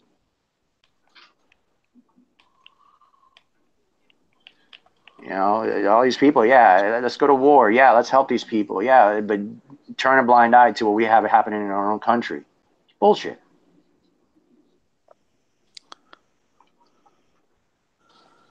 Yeah, if we, I mean, one of these days somebody's gonna pull our card. So, you know, until Russia or one of these other places checks us on this bullshit, you know, I mean, it's all fine and dandy for them to say, well, you know, don't mess with Venezuela. We warn you. I mean, they said that with Syria, you know, they said that with Iran, as much meddling as we've done, regardless if it's a shithole and they're oppressed or whatever. I mean, they make us feel the obligation for the humanitarian reason, right? They make that's how they sell the people. Or they kill some of our people with some of their people, then we got to get revenge because we're America. You know, I mean. Yeah, but they have been checking us. That's the thing, though. Because let me ask you a question. Has Syria fallen to the United States yet? What is it, 5 years now? 5 years that we started this shit there? Yeah, but they didn't fuck us up, though. Like, they ain't fucking... Well, no, because they're being smart about it. But the thing is they're blocking every move that we're trying. Right? The same thing with Ukraine. You know, United States wanted Ukraine because they wanted the southeastern area of the country. That's where all the freaking minerals and shit are at. That's all the resources are in the southeastern area. We could care less about the rest of the fucking country. We don't want the country. We want the southeast region and Crimea. And guess what? Russia again blocked us, and we didn't get shit. We didn't get anything because they annexed Crimea. And look at Donbass and Lugansk. They're independent. So again, they foiled our shit. So Russia beat us in Ukraine. They beat us so far in Syria.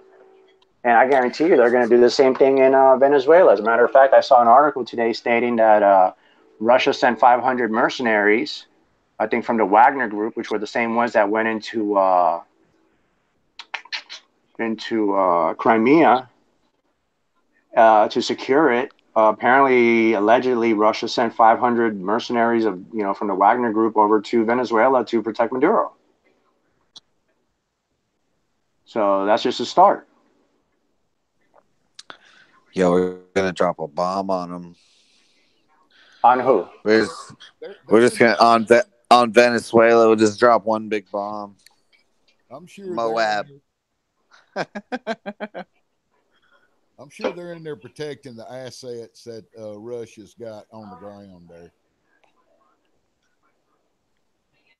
Well, yeah, because like I said, apparently Russia signed this contract to mine the gold in Venezuela. Not only that, but what was it, a couple of weeks ago, Venezuela signed an agreement with Russia because according to the Constitution, they cannot allow any country to build a base like on their actual country. So Venezuela has an island off of their coast, which apparently is not covered or whatever. They found a loophole, and they agreed to let Russia build a base on that island, which is going to be the first ever Russian military base in the Caribbean. So you think Russia's going to give that up? I mean, they didn't give up Crimea, so they're not. I mean, hell no. They just got rights to the gold in Venezuela, and they also got given the okay to build a base there. I guarantee you Russia will not let Venezuela fall to the United States. Hell no. Nope. Ain't going to happen. Yo, then we got to go to World War III then, son. And so be it. Got to up the ante. They're not going to right? they're not going to give up Crimea either because they just got done finishing that bridge and that railway system to cross that Strait of Azov or whatever it is. Well, yeah, that's what I'm saying. They're not going to give up Crimea. That's a definite, right? They're not going to do it in the same way. They're not going to let Lugansk and Donetsk fall either. You know, the two independent republics and stuff. Russia's not going to let them fall, but definitely not Crimea because they need that base. So, and I have a feeling that they're going to do the same thing with Venezuela. I mean, like I said, you have the gold and the base, and you have China also saying that they back Maduro up, and that's because they've been helping Venezuela pump their oil out so that they can have access to that oil. You know, like I always said, people are quick to say Venezuela's in the shape it's in because of socialism, and it's a shithole because of socialists and communists and all that crap, but people don't realize, you know, how mistaken they are. You know, Venezuela is the way it is because of all the sanctions and everything we've done to them for decades. You know, if anybody looks at the economy of Venezuela, you know, when Chavez got into power and everything, the country actually started doing better. You know, and at one time, Venezuela was a great ally of the United States. What was it? They were like the only country in South America that the United States sold F-16s to, which at the time that, you know, Venezuela had bottom, it was like, you know, top of the line shit. You know, so, but again, we've done this to them, right? We through sanctions, we've done it. The same way we've done it to Iran. You know, oh, Iran's, you know, a bunch of dumb Muslims and they're stupid and they deserve everything. But people don't understand that the reason Iran is a shithole, again, is because of U.S. intervention through the CIA and through sanctions. I don't remember who was it, Madeleine Albright or something said that, you know, I forgot how many hundreds, thousands of deaths of people have died throughout the sanctions. When asked if it was worth it on live TV, on national TV, she came out and said, yeah, it was.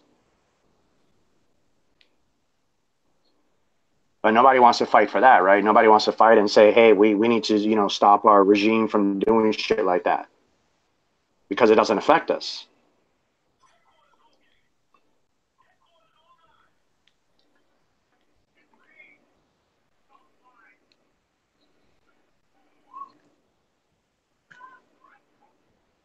NHRM, I agree. You know, the United States militarily would take them over. But the thing is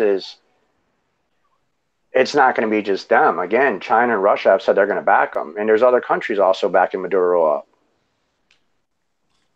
And another thing to consider is, you know, people look at all the illegals that come into this country and they sit there and think that, you know, well, every Latin American would love to come to the United States. And that's not true. There's, you know, in most of Central and South American countries, there is a deep-rooted hatred towards the United States because of past issues and what we've done to these countries, that we've gone in and stripped them of their resources and screwed them over. And what people don't understand is that most of the people in these countries, if you were to go to them and say, hey, I can buy you a ticket, I can give you a ticket to the United States, or I can lift all sanctions and everything and let you have free will to, you know, run and live in your country however you want, which one would you want? Then people ain't going to want to come to the United States. They'd rather stay home. But of course, you know, you look at U.S. media, you're not going to see that. You know, as a matter of fact, I was talking to a relative of mine earlier today, and we were talking about that, and I was telling him, like, you know, yeah, look at the songs that I grew up to, Spanish songs that are big on that, talking about the United States, swallowing up country after country, screwing countries over. So to sit there and say, you know, well, you know, we'll go there and white, no, and Maduro has the people's backing, and let me tell you something, not only does he have the military, but he has the people, and they're all going to fight.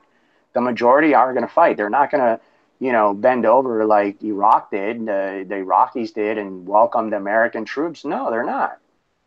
They're going to fight to the death. Dude, there's powder kegs lit all over the world, all the way from South America, Central America, all the way to Europe, freaking Middle East, you name it. There's, I mean, even South China Sea, powder kegs with a fuse lit all over the world. And you know what's on the people in charge's mind? Impeach Trump. Impeach 45. Impeach 45. Yeah, we got him now. The Intelligence Committee. Yeah, we got him now. He's a Russian spy. Yeah, we know it. We got him. We got proof. That's what they're worrying about with all this whole world on fire. My God. We're doomed, guys. We're doomed. You better buy food and don't tell nobody you got it. Right? Well, just don't tell nobody got it. Go and bury it and like pull it out like, I don't know, when the revolution starts or some shit. Well, if you don't hide it, when the social justice warriors come around, they're not going to be really like the Nazis and confiscate it. Not at first. They'll come around and shame you. He had food, and the rest of us all ate potatoes, and he had food. Well, that's funny because I've never seen a freaking head without a brain talk. I'm just saying. Never seen a headless corpse talk, but I guess. Oh, I mean, think about it. They might not drag you out in the street and take all your food. Then again, they might, but they'll shame you to death. He's a racist. Take his food. He's a racist. Racists don't deserve calories. Yeah, sorry, man, I've gone too far with that, but hell, where does it end? HRM, real quick, HRM, as far as the riots that you're seeing on TV, a lot of that is one-sided. There have been some small riots in Venezuela, and they've been, I can't think for shit tonight. They've been pretty much in small areas, and the number of people it's been really small, which kind of makes you think if these were things that were actually motivated or whatever by the CIA. But as far as the majority of the people, and yeah, they have been protests by the opposition, which again are being organized. A lot of it is being done by CIA and whatnot. But as far as the majority of the people, no, the protests that you're not seeing on MSM are huge supporting the government. And again, as far as that, I'm not talking about just media, here. I'm talking about media also from Latin America and knowing people that are from Venezuela and in Venezuela currently right now. So don't buy into the hype so much, I would say, from the US MSM, unless, of course, you're getting your sources directly from the country like I am. But, and even then you have differing opinions. But as far as the rioting and whatnot, yeah, there are some problems and people are pissed off, but I would be pissed off too if we couldn't get any food. The difference is that most of the population down there knows that the reason they're hurting and they can't get food is, again, because of the influence of the United States. For example, you have warehouses that have been shown to be stocked with food, but these companies either throw the food out or let the food spoil because they're American-owned companies and they're being told you're not allowed to sell your food because we're trying to get the people to revolt and overthrow Maduro. And again, how many times have we done this throughout history? How many countries have we done this to?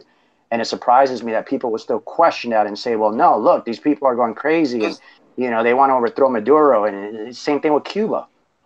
Right? I live in South Florida. South Florida is pretty much like Cuba number 2.0. What's this headline about FBI sounds warning on shutdown consequences as Trump digs in?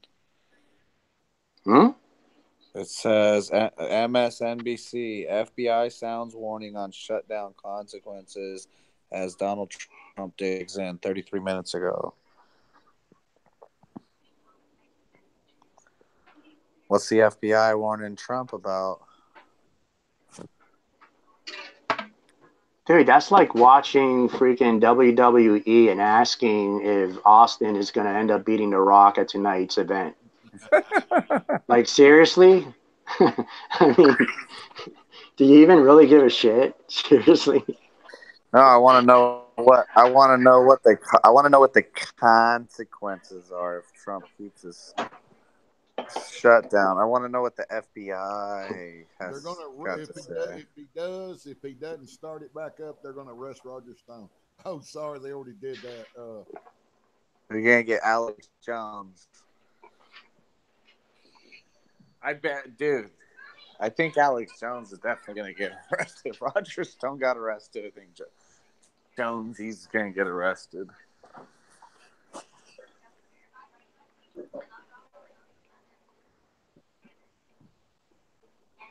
Well, obviously, the wrong people are getting arrested, or not enough people are getting arrested, so whatever.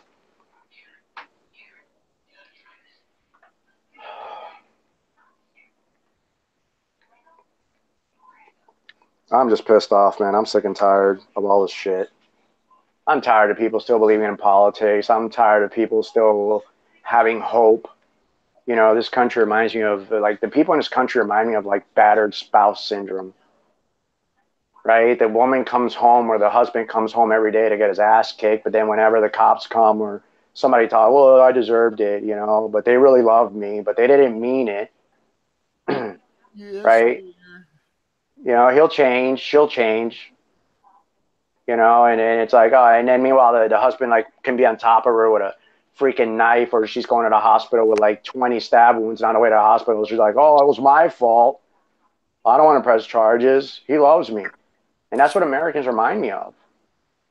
It's the same shit. Like I said, let's go back 100 years. Let's look at 100 years from today. Let's look at all the rights, how they have been eroded away, and how this country has just degraded into what it is today. You're going to sit there and honestly be able to argue with me and tell me that we still have to vote? We still have the system? I mean, come on, you know. This country's not even a country anymore. It's a freaking corporation. You got to vote your way out. We got to vote our way out. Gotta vote our way out. Oh, vote our way out. It's freaking ridiculous, man. People are like, I'm going to vote. We got to vote. We got to vote. But yet the tools that they really have, right? Like, how are you going to win within the system, right? You can't beat the system at its own game. It's not going to happen. You got to be a fool to think that, right? If they're making the rules, if they're changing the rules, and how the hell are you going to beat the system? You have to either be blatantly ignorant or a freaking moron or retarded to think that you're ever going to be able to do any change within the system.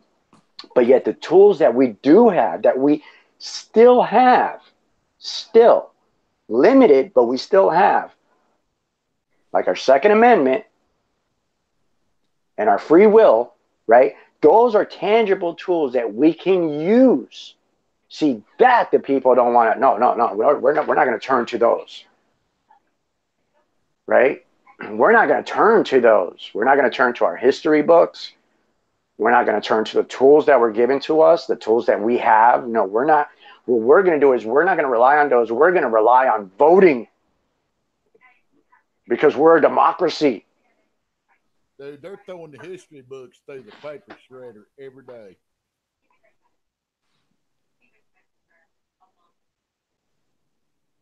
Anything they didn't like or don't like or doesn't fit their agenda, it's got to go. I mean, that's just like them taking the pictures of Christopher Columbus down at freaking university. I can't remember which one, Notre Dame.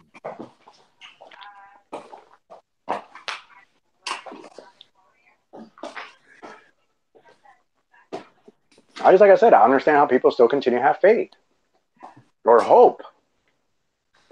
You know, I can't watch it. I can't watch mainstream media. I can't sit there and listen to Trump, because all they sit there and do, I keep thinking WWE. I see a puppet up there talking. You know, Congress, everything, you know, and it's good to be up to date on the current events and shit like that. But honestly, I don't want to hear about it, because I know it's all going to end up wherever they want it to end up, and it's all bullshit. Buddy, the propaganda is in full volume right now. I mean, they've got the propaganda machine is stoking the pipes, buddy. Exactly.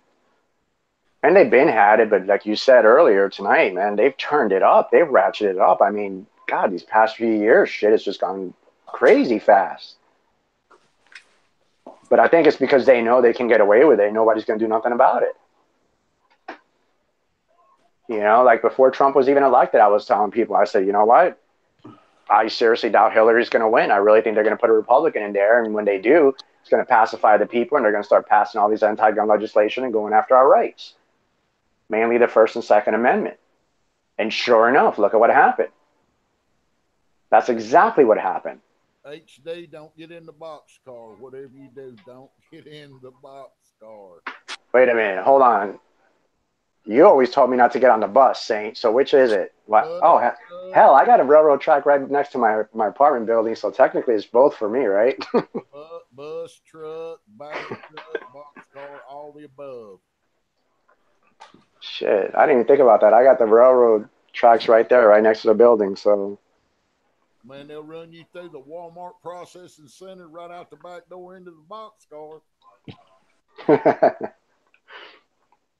Nah, I think they'd probably just shoot me and say I was resisting or impeding with their investigation.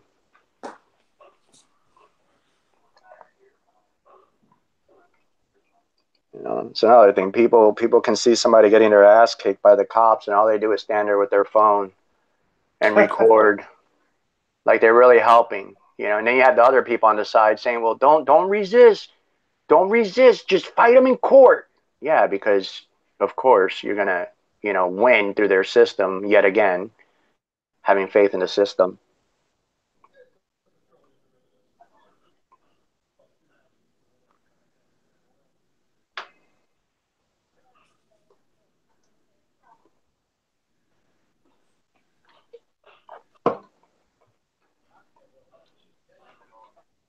Yep, just run around circles screaming the world's on fire. Its end is near.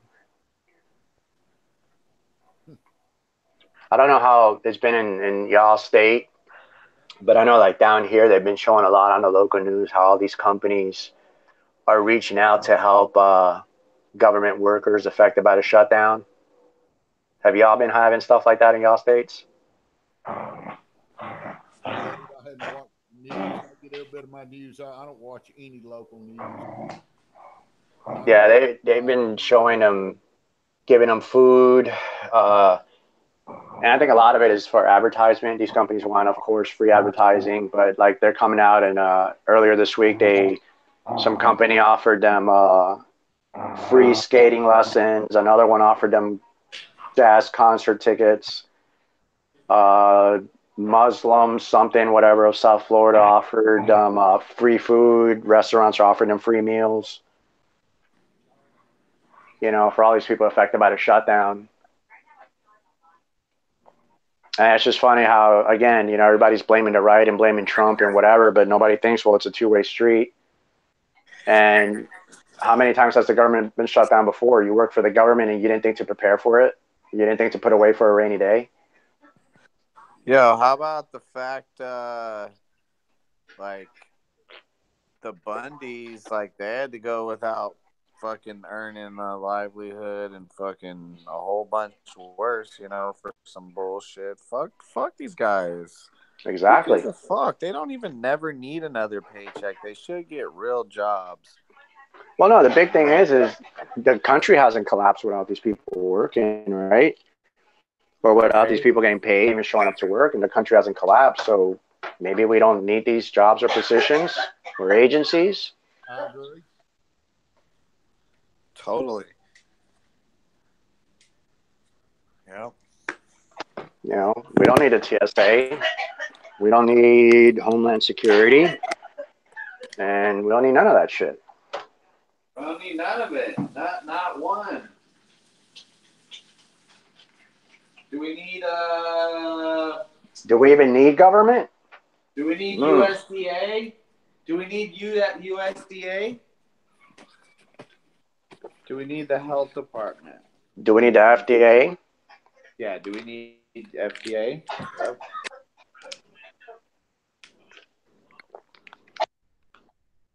So I guess now that the government is being reinstated, as they said today, I guess everybody freaking out about the food stamp riots that were supposed to come. I guess that ain't coming.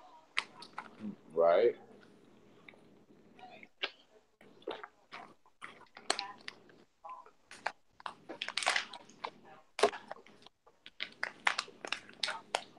That would have been cool. They probably would have wrote songs about that later on. Food you think stamp, so? right? Yeah.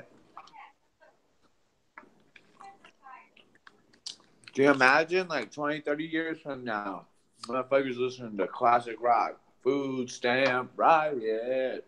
I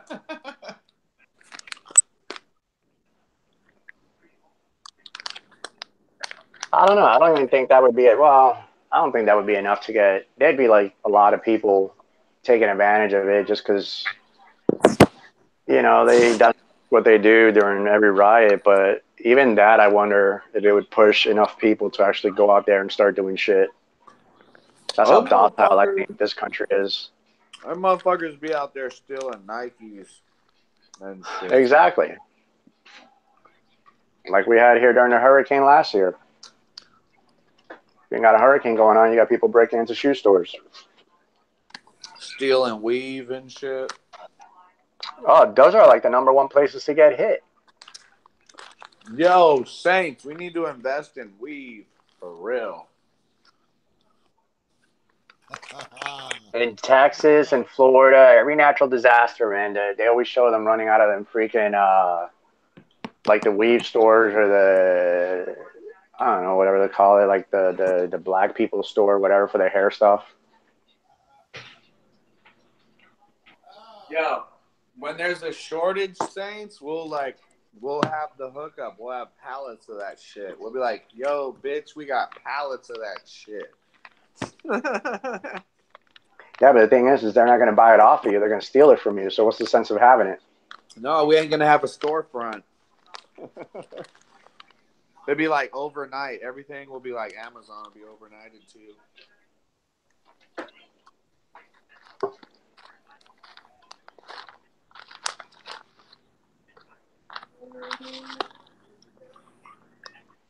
I don't know.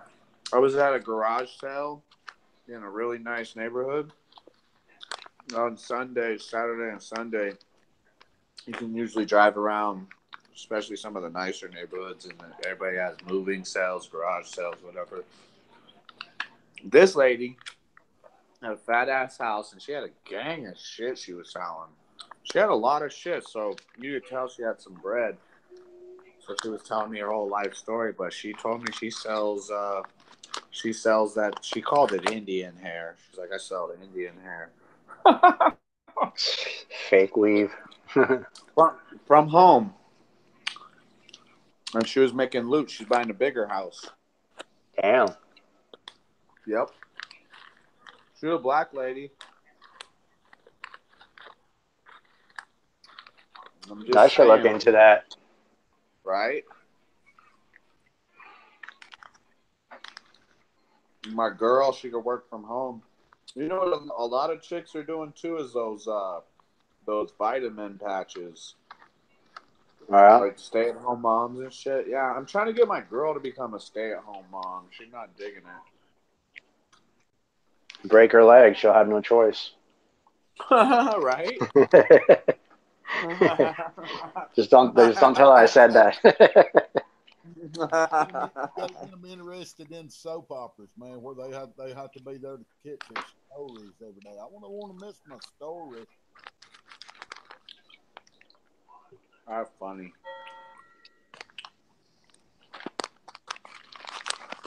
I'll tell you one thing, like these people talking about, if there's food riots and whatnot, and I think it was actually HD that was talking, the other day about bugging in or bugging out, and then some other channels reciprocated and did videos on the same thing. And a lot of people sit there and say, well, the cities are going to be the worst place to be and all that stuff. And a point that I want to get out there is, regarding the rioting and stuff. And it's from personal experience, not that I go out there and riot, but just running with the wrong crowd when I was younger, and because of where I've lived, is what a lot of people don't understand is, the cities are going to be in turmoil because they're going to go after the food centers and, take all the food, whatever. all the food and sneakers are going to be gone, and weave. That's for sure. Those 3 items are top on the list: food, weave, and sneakers, and not particularly in that order either. And all the dope in the dope in the Walgreens and CVS will be gone. Yeah, but they won't even think about that. Usually, it's the food and like sneakers, weaves, electronics, and stuff like that, right? That will come later. And if anything, that's usually more by like specialized groups or smaller groups like the dope fiends, drug dealers, and stuff like that.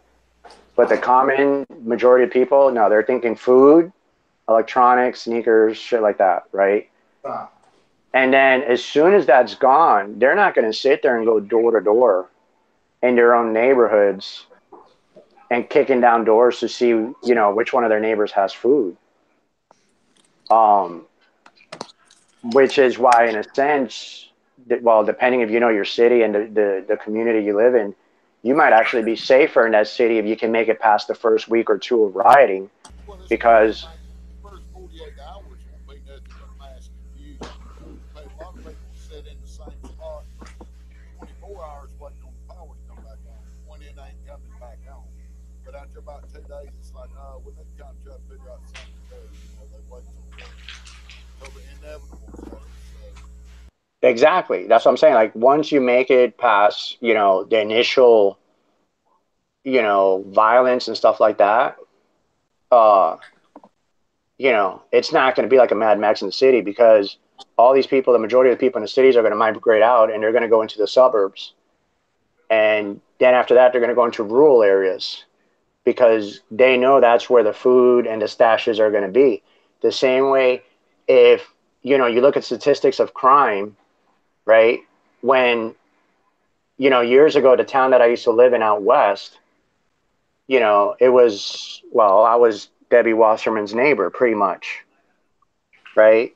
That town, even though the law enforcement, did not allow the media to cover the actual crimes, that city actually has more break-ins, and small crimes like that than the city that I live in now. And I live in the worst part of town, pretty much, for the city that I live in. Again, because if, you come from a shitty neighborhood, there's not going to be shit there to steal, but everything's going to be on the outskirts of the city. And that's just a point I wanted to bring up, that a lot of people, I'm not that I'm saying, well, hey, you should stay in the city or whatever. That's up to you. You should know your area or whatever. But just a lot of people don't think about that. Like, everybody, bug out, and you're not safe in the cities. No, like you said, if you can make it past the initial 48 hours of the super chaos of violence and everything, the next few days, they're not going to be kicking every door down the city. No, they're going to be going out suburbs and rural, and those are the people they're going to be hunting down. And those are the people that really need to prepare, not just for 1, 2, 3 people, but like gang loads of them coming after them. So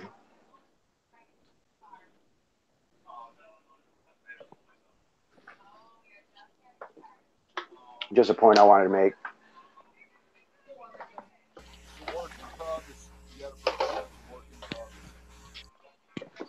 Saints, I could barely hear you, brother.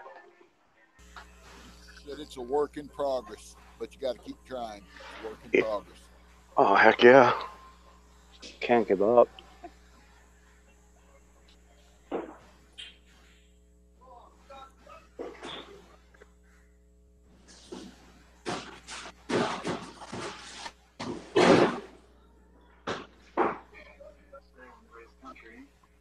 So basically, nothing's going to happen, and we just got to prep for the day that shit hits the fan, and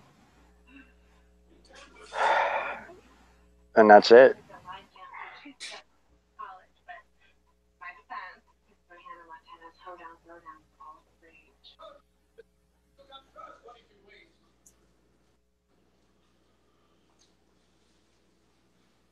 I still say it's better to have it, not need it, than need it, desperately need it, and not be able to use it. Oh yeah, you should see that little thing I picked up. What you guys think about them toys my buddy got? That's pretty neat, isn't it? Oh, I already told you I want one of those. I want to drive around my neighborhood in one of those. That's really the purpose behind that is a retrieval deal. If something happens and somebody says, "Come get me," this is going on, that's going on, come get me. You got to wait and go and get the people that you care for.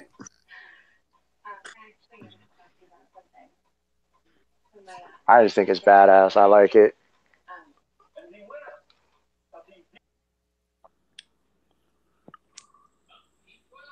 I mean, I guess you can never have enough, but I mean, for what I can have and what I can get, I mean, I'm pretty much,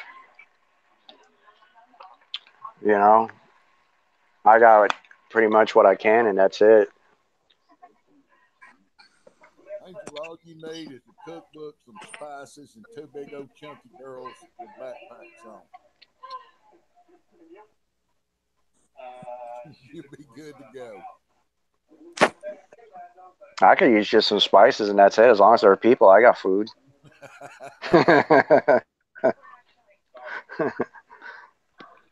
Put some hot sauce on it. It'll taste. People taste just like chicken. So as long as there are people, I won't go hungry. I got water sources around me, so between all the canals and lakes and ponds and whatnot. So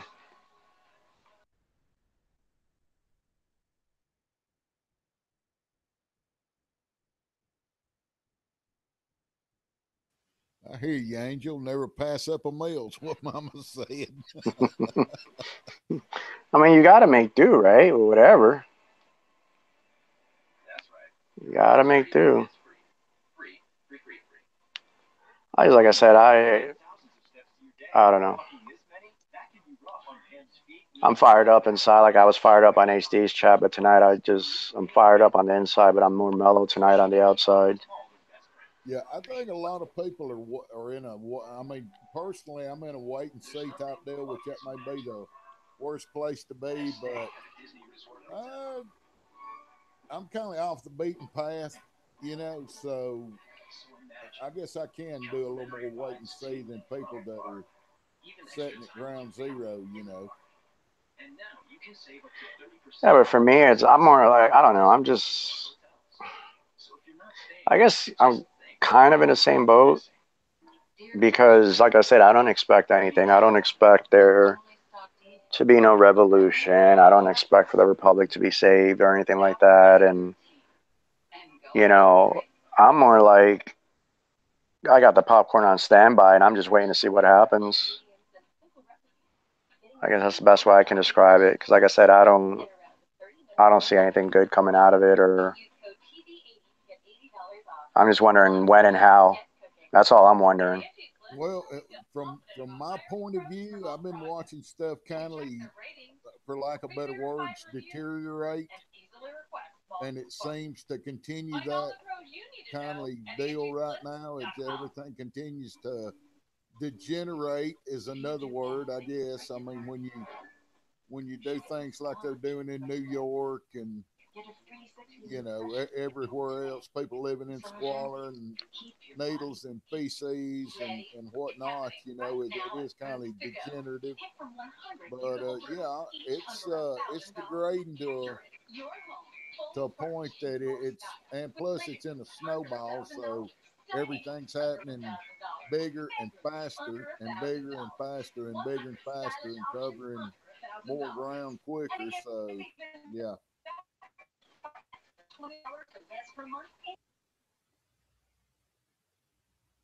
I don't know. We lost Tony Tone.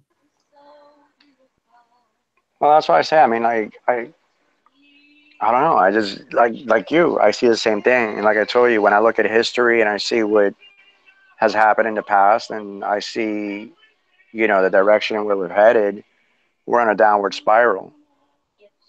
And every time I think, okay, it can't get any worse, it gets worse, and it still continues. So again, like we could be sitting here right now saying, oh well, it can't be more than 10, 20 years, and it could be 60 years, and we're still going through the same crap. I mean, they could beat it to death like they're doing now, but I don't know if they get 50 years out of it. I mean, they've already the money printing surely has got to catch up with itself somewhere. You know, where it says, okay, well, you know, there's this many trillions of dollars out there, but we don't have but 59 cents in our pocket to back it up with, because you know they're getting close to that right now. But and when the actual debt numbers come out, you know, because they got like 22 trillion that are missing, that nobody knows what happened to it. So actually we're not 20 something trillion in debt. We're probably closer to 50 trillion. And I mean, wow. Bada bada bada bang. What's the word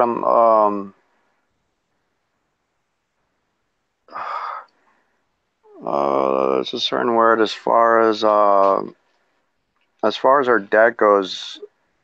Well, last I checked, when I used to be into checking all that, it was like 400 and something trillion dollars. Because if you include the, I can't think of the word right now. Derivatives.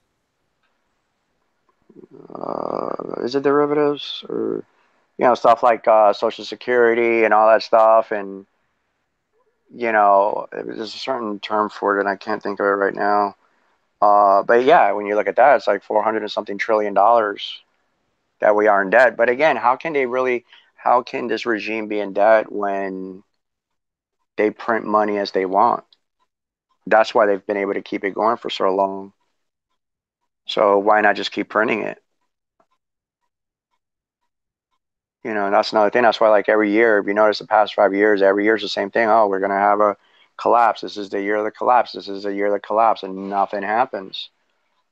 Well, again, if you can print money, like, out of thin air, I guess they can keep the bubble going as long as they want. My biggest thing is, I think the only thing that can really stop us is when another country bigger and badder than us steps up to us, or countries.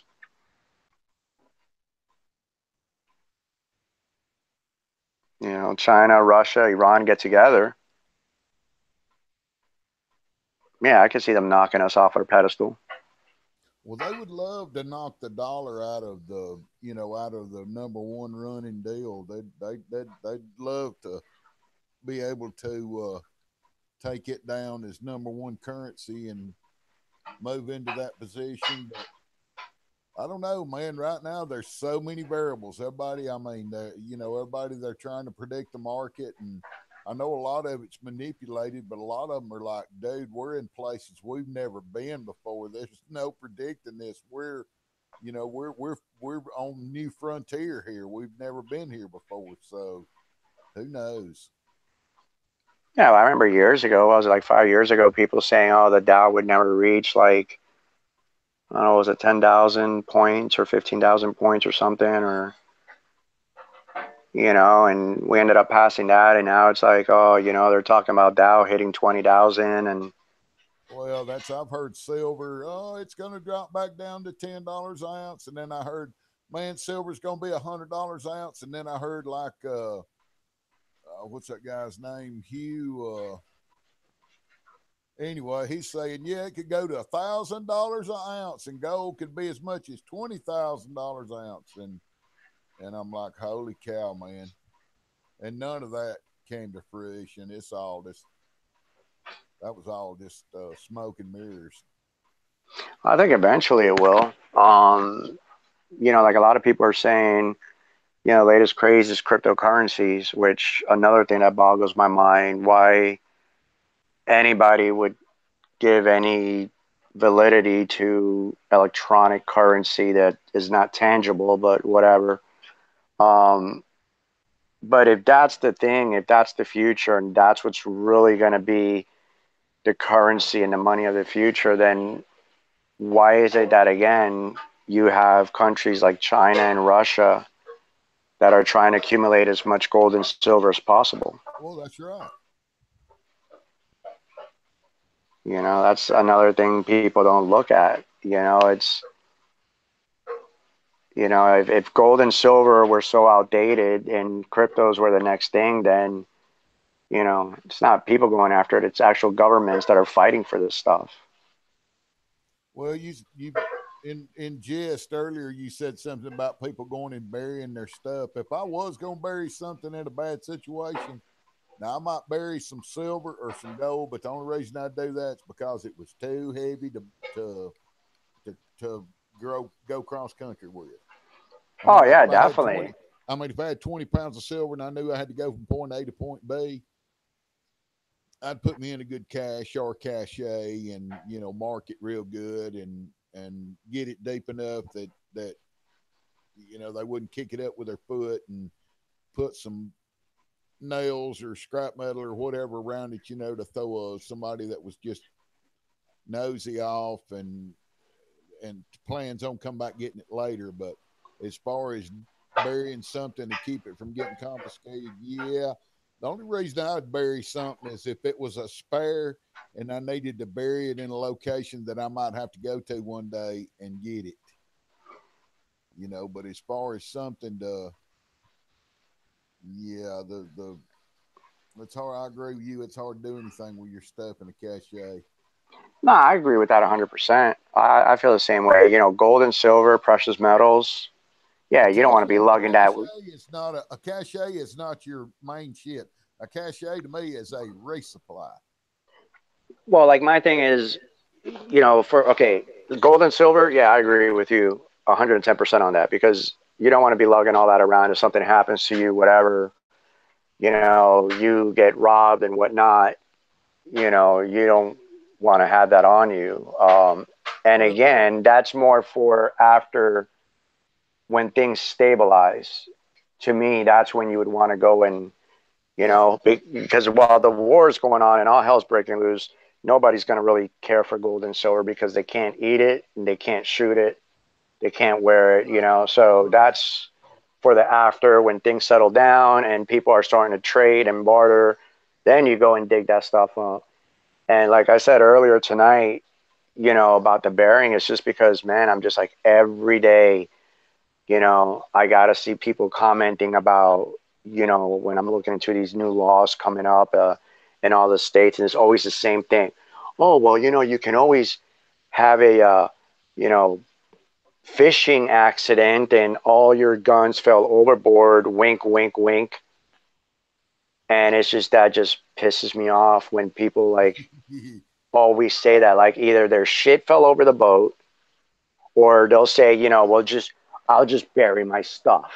I'll just bury it. And it's, again, like I tell these people, okay, so if I'll use myself as an example, if they turn around and you know, they ban sporting rifles in my state and standard capacity magazines, and I say, okay, uh, I'm gonna bury my shit, right? So I take my rifle, my sporting rifle, and I bury it somewhere and I hide it. Well, what good is that going to do me in the middle of the night if there's a home invasion? Well, what's the sense of me having that rifle? You know, that's what I try to explain to people. Or the people that say don't comply. Again, it's the same thing. It's almost along the same lines. Okay, well, let's say they ban standard capacity magazines in my state, and I say I'm not going to comply, and I'm walking around with my usual, you know, 315 rounders on me, and I don't know, I get pulled over for speeding, I get pulled over for a busted taillight, whatever. And they say, you know, do you have any weapons or anything on you? And I'm like, yes, I do. And, oh, wow. So, you know, these are illegal, right? Turn around, you know, put your hands behind your back.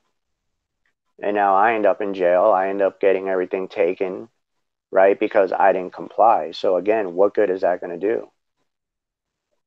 You know, so to me, that's just, I think, excuses that people make to make themselves feel good, like bravado, right? Like, I'm going to sit there. Yeah, I'm not going to comply. And I'm going to throw my shit over the boat when I'm fishing. And I'm going to, you know, and that makes them feel good.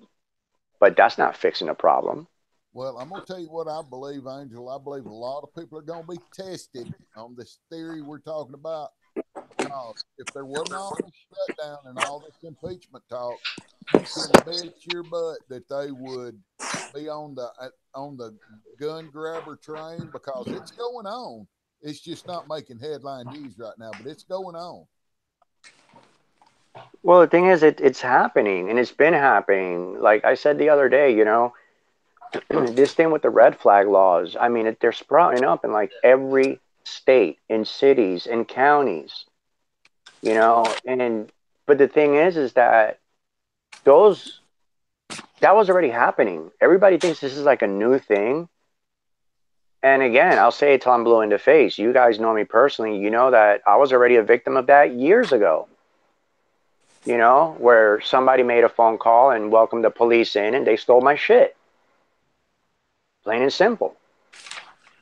It's just that now they're just coming out in the open. They tested it. The majority of the public accepted it.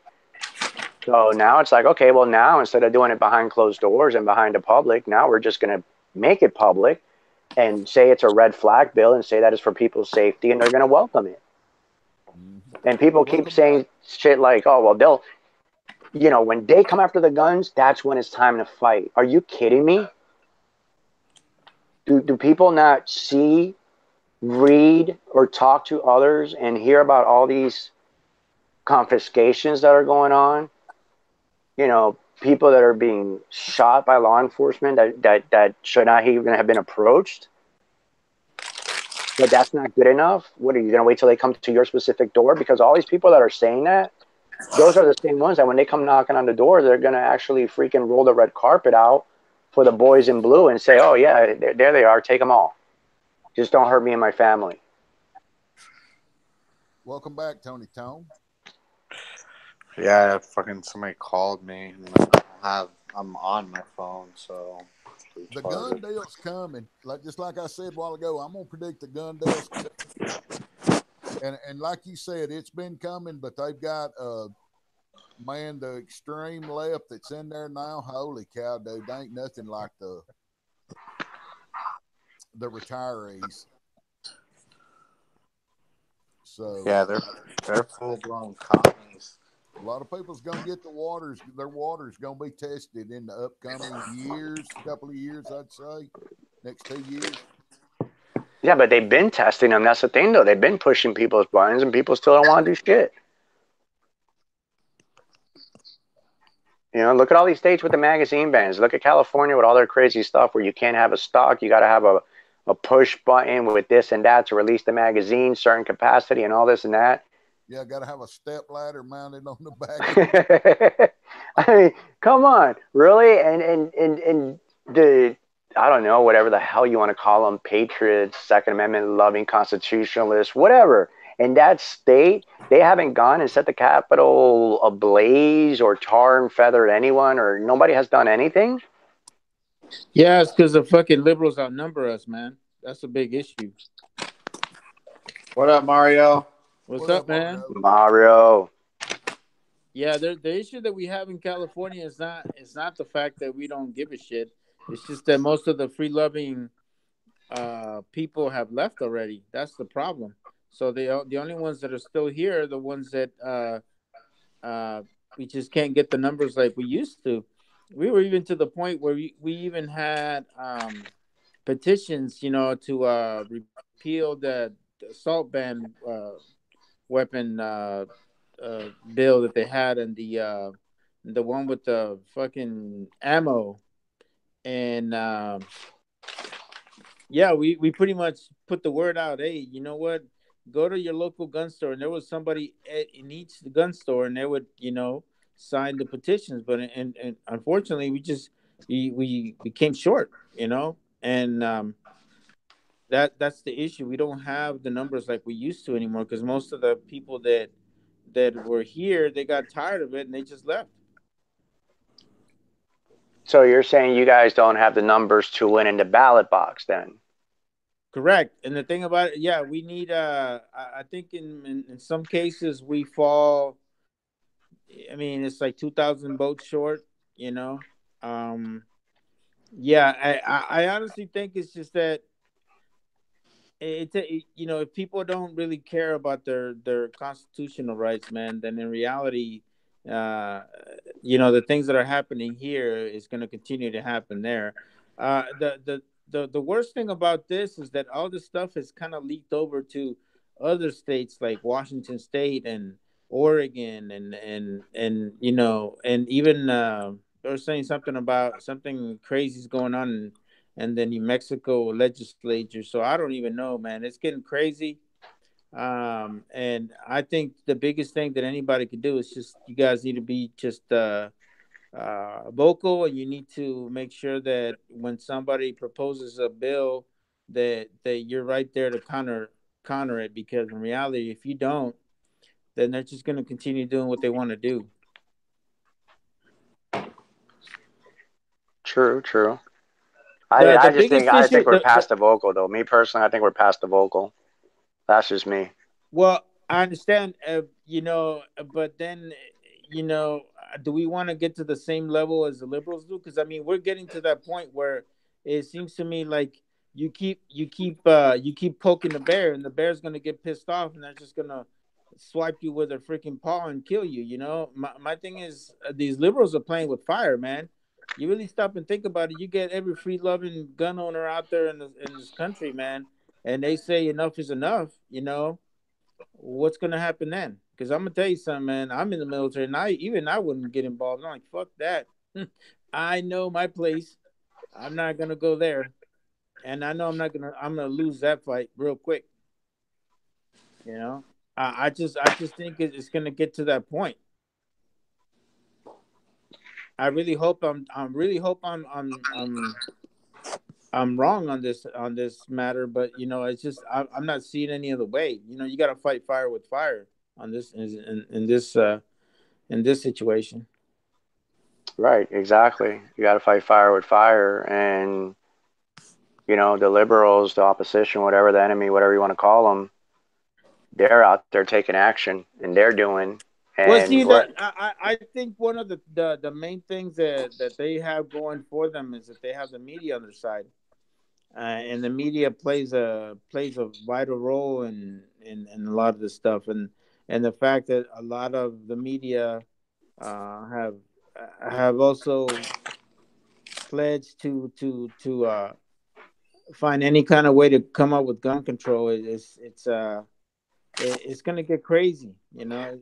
I just honestly, man, I think these people are playing with fire, man. They're gonna find out, and they're gonna find out the wrong way, man. The biggest thing I just don't want is the country to fall to a point where we're having civil war, you know, because that would be pretty tragic. Well, that's gonna happen. Either that's gonna happen, or it's gonna go out like, you know, Venezuela. not Venezuela. Shut up, man. Yeah, like what is it that there's that saying? God, I can't think of nothing tonight. Like a whimper. We're either gonna go out with a bang or with a whimper, but we're gonna go out either Well, way. see, and I think the biggest problem that we have with all this is that you know other countries would take advantage of it. You know, as soon as you have start having some opposition. I mean, what do you? I mean, yeah, we know the liberals don't have the guns like most of the free loving people do. You know what I'm Ah, saying? yeah, No, they no. don't. I really don't think so, bro. I Ah, really don't think so. I really don't think so. When that motherfuckers out there with paint guns, come on, man. I'm sorry, man. I just don't think they have enough to say, hey, you know what? We can go toe to toe with you guys. I just don't think they have it. You But don't that's just find my many opinion on it. you don't find many liberals running and gunning on the weekend. I will say that.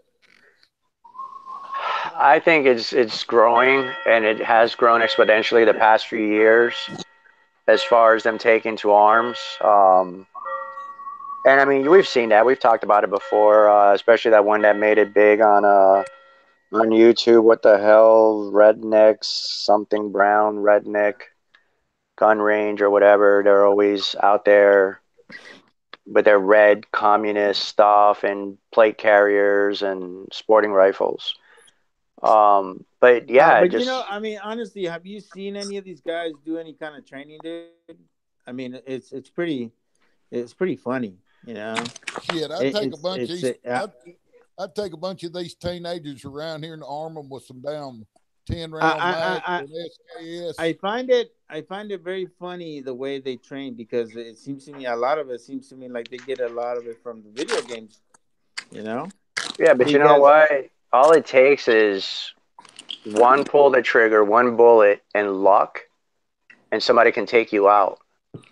So whether somebody has training or not, I'm not going to sit there and, you know, think less of them and be like, oh, well, they're not a threat, and you know, they're still a threat. I wouldn't go as far as to not to consider them a threat, because you know, I've seen where a single sniper can stop a battalion size element. I've seen that. So you know, my biggest thing is that, you know, if you get some really people that have a little more common sense, you know, you can kind of overtake them, you know. Hey, you take a crazy mob of people like you see at these marches and give them all single barrel shotguns. That's a mess. An armed mob, whether they can hit anything or not, dude, they're shooting everything. You better move. Yeah. Yeah. And another thing that I think that gives them strength is the fact that how united they are. I mean, they could sit there and be divided among so many different lines, but yet the left will come together and bond like cement over just one issue, where we can be divided on a few issues and be united on so many, but because of one issue that we don't agree on, we can't get together worth a shit. So you know, we're all type A personalities. We're free thinkers, man. That's the difference between it. Right, but are we going to let that become our downfall? Again, I'm looking at it as, and it goes back to what I was telling the guys earlier. Again, go back 100 years, go back 50 years, look at where the country was and look at where it is today. Obviously, what they're doing is working, and what we're doing is not working. You know? Right. And every day that goes by, they get stronger, we get weaker. Every day that goes by, the regime gets stronger. Their technology gets more advanced. They have more weapons to use against us. They have more information on us because, you know, they're studying the shit out of us, right? So every day, tomorrow, they will be the government and the opposition will be stronger tomorrow than they were today. We, on the other hand, are going to be weaker tomorrow than we are today, because every day that goes by, we have more unconstitutional laws put on us, or just more laws, period, put on us, more restrictions. And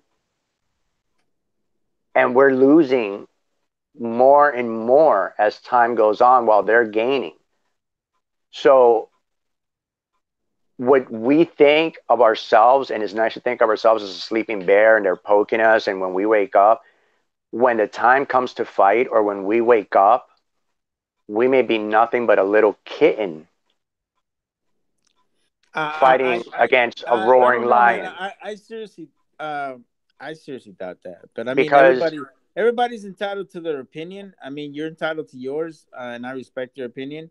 I just honestly think that, you know, let's just stop and think about this past election, whether you agree with it or not. You know, it was a surprise to me. I thought it was going to be a landslide by Hillary, and it didn't go their way.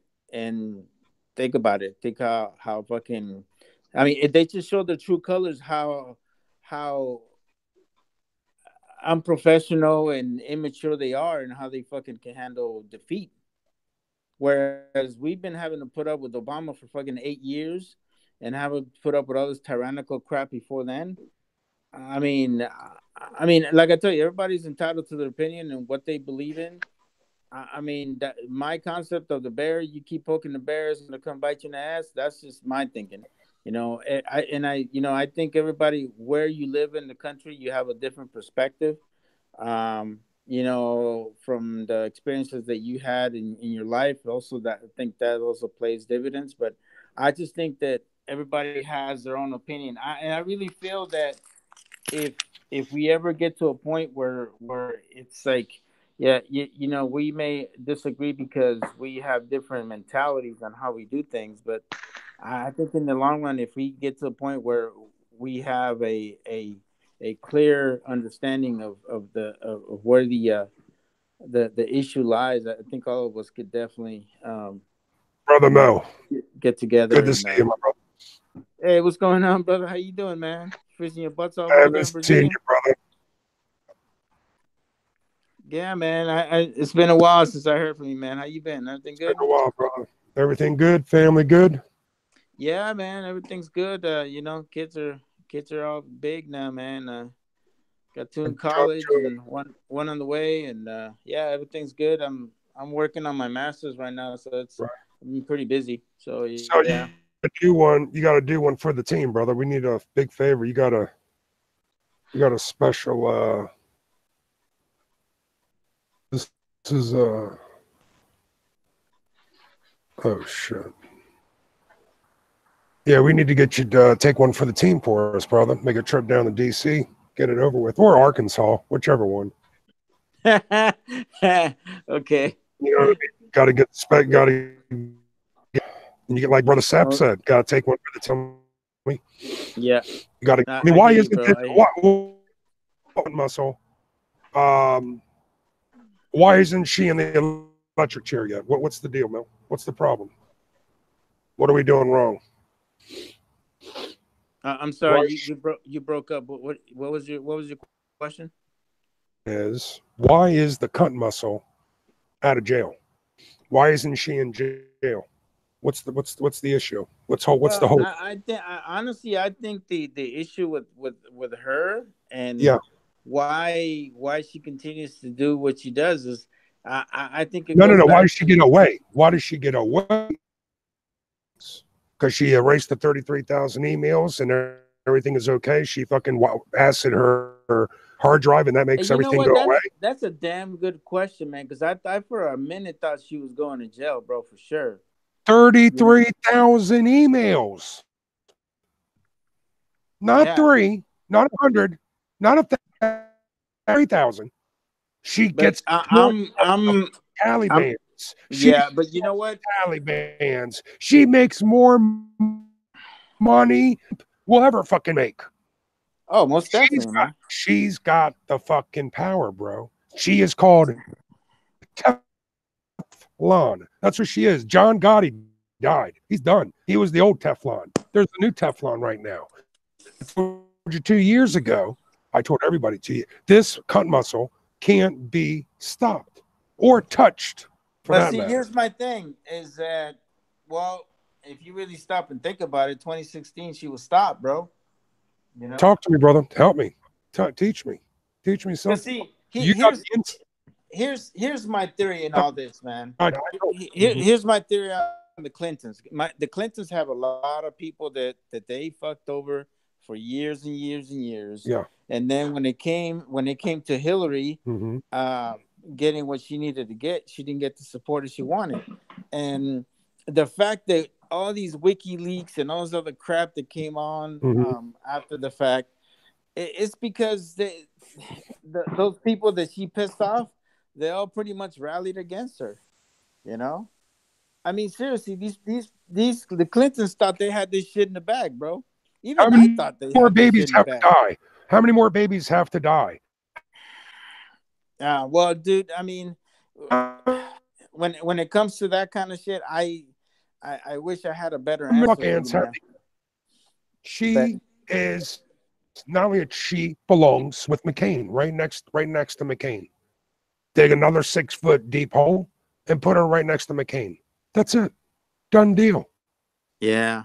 Wow. Hey, I got a question for the panel. All these people and all these organizations that are put out to hate Trump, let's get rid of Trump, that really hate Trump, all these people and groups of people. Okay, who are they going to go after when they get rid of Trump? Because they're going to go after somebody. Who's going to because the thing about Trump is not an establishment guy, and that's the biggest problem. Let me tell you guys something. Tom Steyer, I don't know if you guys heard of this douchebag, but he's like a billionaire fucking guy here in California. This guy has spent 500 million of his own money to put attack ads against Trump. He's been putting that crap here in California for the past month and a half, putting commercials talking about how, you know, this guy's the most divisional, tyrannical fucking president we've ever had, or whatever the case may be.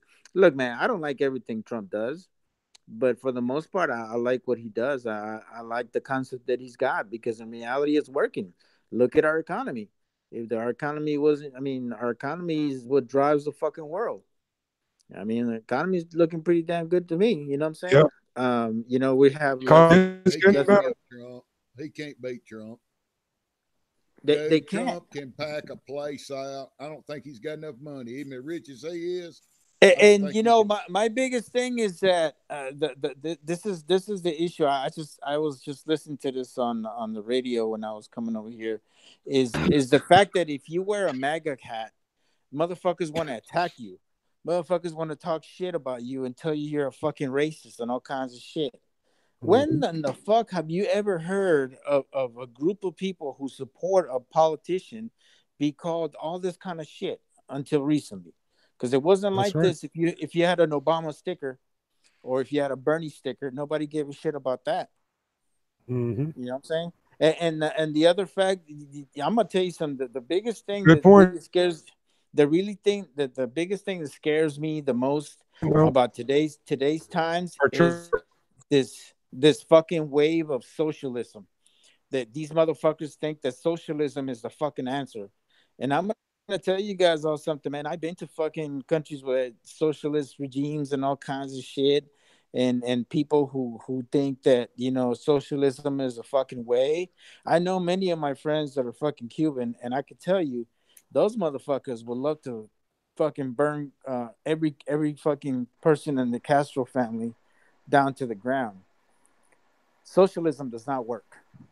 Meanwhile, I've met, well, I guess hundreds through my lifetime here in South Florida of Cubans from the island that speak differently of what's going on over there, that actually say that it's not the socialism or Castro that hurts the people, but again, it's the way the country is because of all the sanctions and everything that are put on it. They rave about the medicine, the healthcare, how much better it is over there than it is here in the U.S. What now? You broke up. They can't make no money there. They can't survive. It's bad.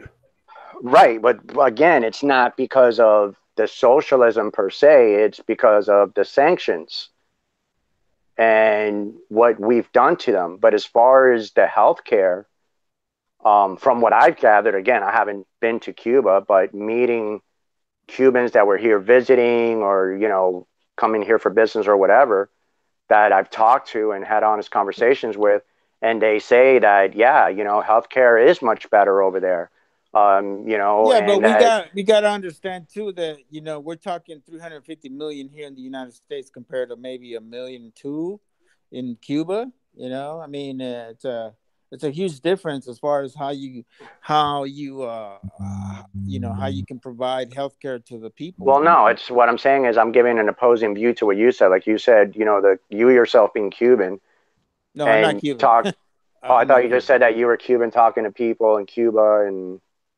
No, I know a lot of my friends that are Cuban. Oh, okay. My apologies. I thought you said that you were also. Okay. I myself, I'm Puerto Rican, right? So to me, being around all these Hispanics, talking to different ones, again, personally knowing, you know, Cubans, Venezuelans, and every other, you know, Hispanic country you could think about, and talking to them again, I'm not, for anybody listening, I'm not sitting here and saying, well, yeah, socialism is not bad. Socialism is the way. I personally don't believe in any government whatsoever, right? I think that if somebody feels the need to have someone else govern over them, then they're just weak, right? Exactly. But, you know, again, you know, when looking at other countries, you know, to say, well, earlier we were talking about Venezuela, and now, you know, I'm just bringing up Cuba and saying, well, socialism is a problem. again, to me, in my opinion, those countries are not good countries to say, well, socialism didn't work, because of those countries are not in desperate or hurting because of the actual socialism. It's because of the consequences of not bowing the knee to the United States. That's why those countries are hurting. I think socialism is good? No. Do I think communism is good? No. Do I think democracy is good? No, not either. What is it the saying? Democracy is two wolves and a sheep voting what's for dinner. You know, correct. so I mean, every type of government has a flaw to it.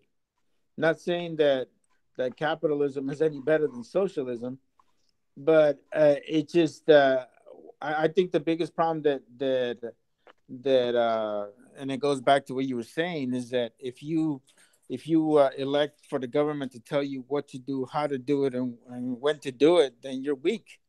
I mean, I wouldn't want the government to tell me what the hell I need to be doing in my life. You right. know? Yeah, exactly. And a lot of people don't even realize and sit there. You know, I think most Americans don't realize that the regime that we live under now actually is a socialist regime. I mean, look at how much input our government has in our daily lives, pretty much everything, right? They control the prices of food. They control the prices of pretty much everything that we deal with. You know, the welfare system. I mean, you know, it's so technically, yeah, even our own government right now is a socialist government. And we're not being represented like we were supposed to be originally, you know? So, but again, it's just people are lazy, right? People are the new generations, they're lazy and they want government. It's all about convenience, bro. It's all about convenience. Right. They want the government. They want somebody else to tell them what to do. Because like that, if something goes wrong, then they're not held accountable. They'll say, well, you told me to do that. It was you who was in charge. They're just lazy. Yeah. And they want the government to think for them and act for them and do for them and take care of them. And it's bullshit. Yeah, exactly. I totally agree. And I just I think it also goes back to the way a lot of these kids are raised nowadays compared to like you and I and the guys in the panel were raised. You know, back in the day it was all about, hey man, you know, you took pride in whatever you own and because you earned it, you know. Now they want they want everything handed to them, you know. They just fucking feel that it's so easy they could just get whatever they want. You But know, let and me that's ask you a not the case. question. Who raised you? Your parents raised you Yeah, or my parents raised me. exactly. If you look at the kids of today, who's raising them? The government, right? They're Yeah. going to schools where whether public or private or even homeschooled, what Mm-hmm. they're being taught is being dictated by who? The government. They watch TV, which is controlled by who? The government. News controlled by who? The government. Right? So the government is raising the children today. That's the difference between us older folks because Yeah, we, you know, and I agree to a certain point, but you know, like let's stop and think about it. The level of journalism back then was you know, there was more of an integrity issue. It was more about, hey, you know what, let's put out news that actually that's legit, that's confirmed, and all the kinds of stuff. Nowadays you stop and think about it, all this news media nowadays, they can create news out of rumors, out of anything, you know. And that's the issue that I have with it. It's just there's no integrity in journalism, yeah, you but know. that's the thing. But why is that? Because again, laws set forth by government. Well, number one, all the media in this country, all of it is owned by one of six companies. And all six companies have allegiance to the government. Okay, so that's one thing you got to take into mind. Okay, as much as people would like to think that we're free, everything that you watch on TV has been somehow approved by the government. The other thing is when you have things where the government has made it legal to use propaganda against its own citizens. Okay, so that's another thing that the government has, you know, made laws on. Well, you know, it's okay for us to propagandize our own people and whatnot. So the government can lie to us. The media outlets can sit there and lie and spread government propaganda and feed us bullshit, and we can't do nothing about it. And the fact that, again, there's laws protecting the media where they cannot be held accountable for any lies that they spread. So it's not just a loss in integrity. Yeah, there is a loss in integrity, but also it's because the media is being manipulated. They're like protected under their First Amendment right to put propaganda out. Right. I'm trying to do a chat. Fucking squeezing me. What the hell did you just say? Who's squeezing you? The Navajo.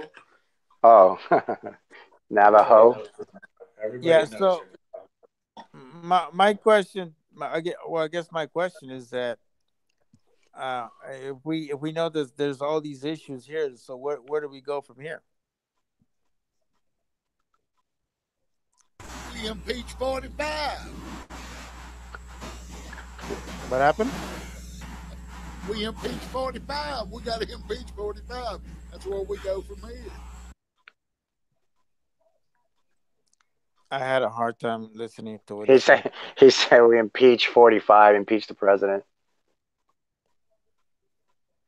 Oh, well, yeah, you impeach 45, then Pence takes over. Pence pardons him. He goes back to being the president. I mean, seriously. We could play this fucking game all day, dude. It's gonna. It's not even just the president. It's the entire freaking system needs to be purged. The entire system. You know, like I put on the G Plus last week, and I mentioned earlier this week. You know, you had the anti-boycotting bill. Any company which boycotts Israel can be basically punished by the state. Right? The bill was passed through the Senate and they voted it down. In less than 24 hours, the bill was resubmitted to be voted on again, which is unheard of. And guess what? It lost again. And they turned around, I think it was 2 days later, and resubmitted it a third time. Okay, trying to force this bill through that basically says if a company wants to boycott Israel, which is their First Amendment right, no, they'll be punished by our government. Was that through the House of Representatives or was that through the Senate? I think it was the Senate, but I may be wrong.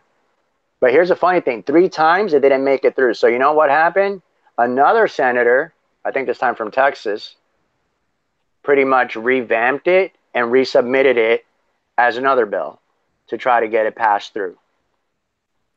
So again, but these are things that people don't know because it's not on the mainstream media or whatever.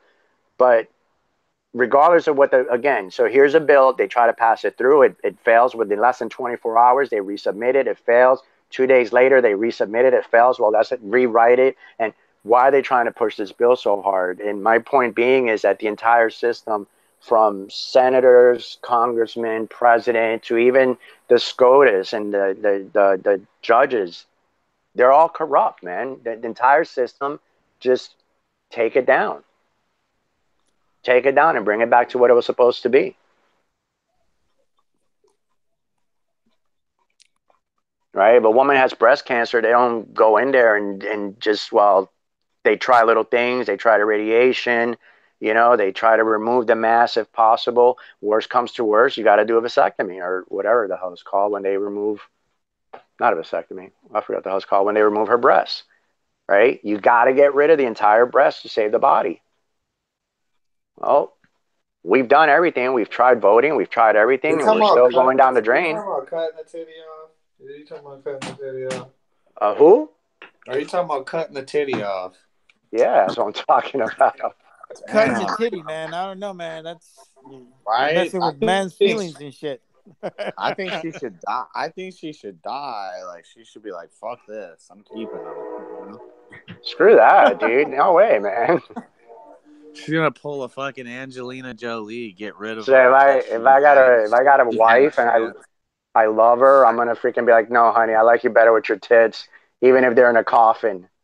Come on, take it off, man. That's why, that's why Brad Pitt left Angelina Jolie, bro, because she cut her titties off. He left her because he's a dog, man. He left her because he can have anything he wants. Yo, she didn't even have breast cancer. She had a chance that she might get breast cancer. Yo, he's just stupid. He's stupid for leaving Jennifer for her, anyways, man. Yeah, no shit. Jennifer was. Oh my god. Hell yeah. Jennifer's hot as fuck, man. I didn't see nothing wrong. There's nothing wrong with that lady. Like even her body's just like, dang. Bro, she's good looking. She's smart. She's a sweetheart. She's not no freaking crazy psycho like Angelina. And she's just as much of a freak as Angelina in bed. You can just tell. Hell yeah, man. Those are the worst ones. The quiet ones. The quiet ones. I know, dude. She cut him off, bro. She cut him off, and she didn't even have breast cancer. So that's kind of like a transgender in my book. Oh, dude, come on, man. That's low. That's below the belt, Tony. Come on, man. Yeah, that is, man. That's mean. Wait. She didn't have breast cancer though. She just cut him off because she might get breast cancer. Well, that's being precaution, man. That's taking precautions. Bro, you're tripping. How are you gonna hold on? How are you gonna compare a woman? You're gonna get ball cancer, or you might get ball cancer. Cut your balls off. Okay, well, hold on. Cut your balls off. So, if my father had testicular cancer, and my grandfather had testicular cancer, and my great grandfather had testicular cancer, because I can't speak right now, right? And the doctors say, "Well, Angel, you may end up getting it." And I already have the kids that I want, and I don't plan on having any more, then, yeah, I might decide to cut my balls off. Man, you're going to be like Lance Armstrong, bro. Go ahead, bro. Right? But what she did was she took them off because maybe it runs in her family. My ex-mother-in-law, she had her breast removed because one had cancer and the other one, they were afraid that she would get it, and she had both of them taken off, and she had to wear fake breasts. Yeah. So but to sit there and say that she's transgender, come on, man. That's like to say she's transgender, bro. It's a big difference between cutting your breasts off because cancer runs in your family, breast cancer, and freaking putting a fake dick between your legs. It's a big difference, man. Come on. No. Cutting it off. Hardly anybody gets one for it off. The reality is, whose shit is fucked up? Ooh, what is all that noise? All right, who's got a fucked up mic? That's a shootout. Somebody's watching a movie with shooting. That's what it is. That sounds like a war movie. Yeah. Somebody's watching Al Pacino in Heat.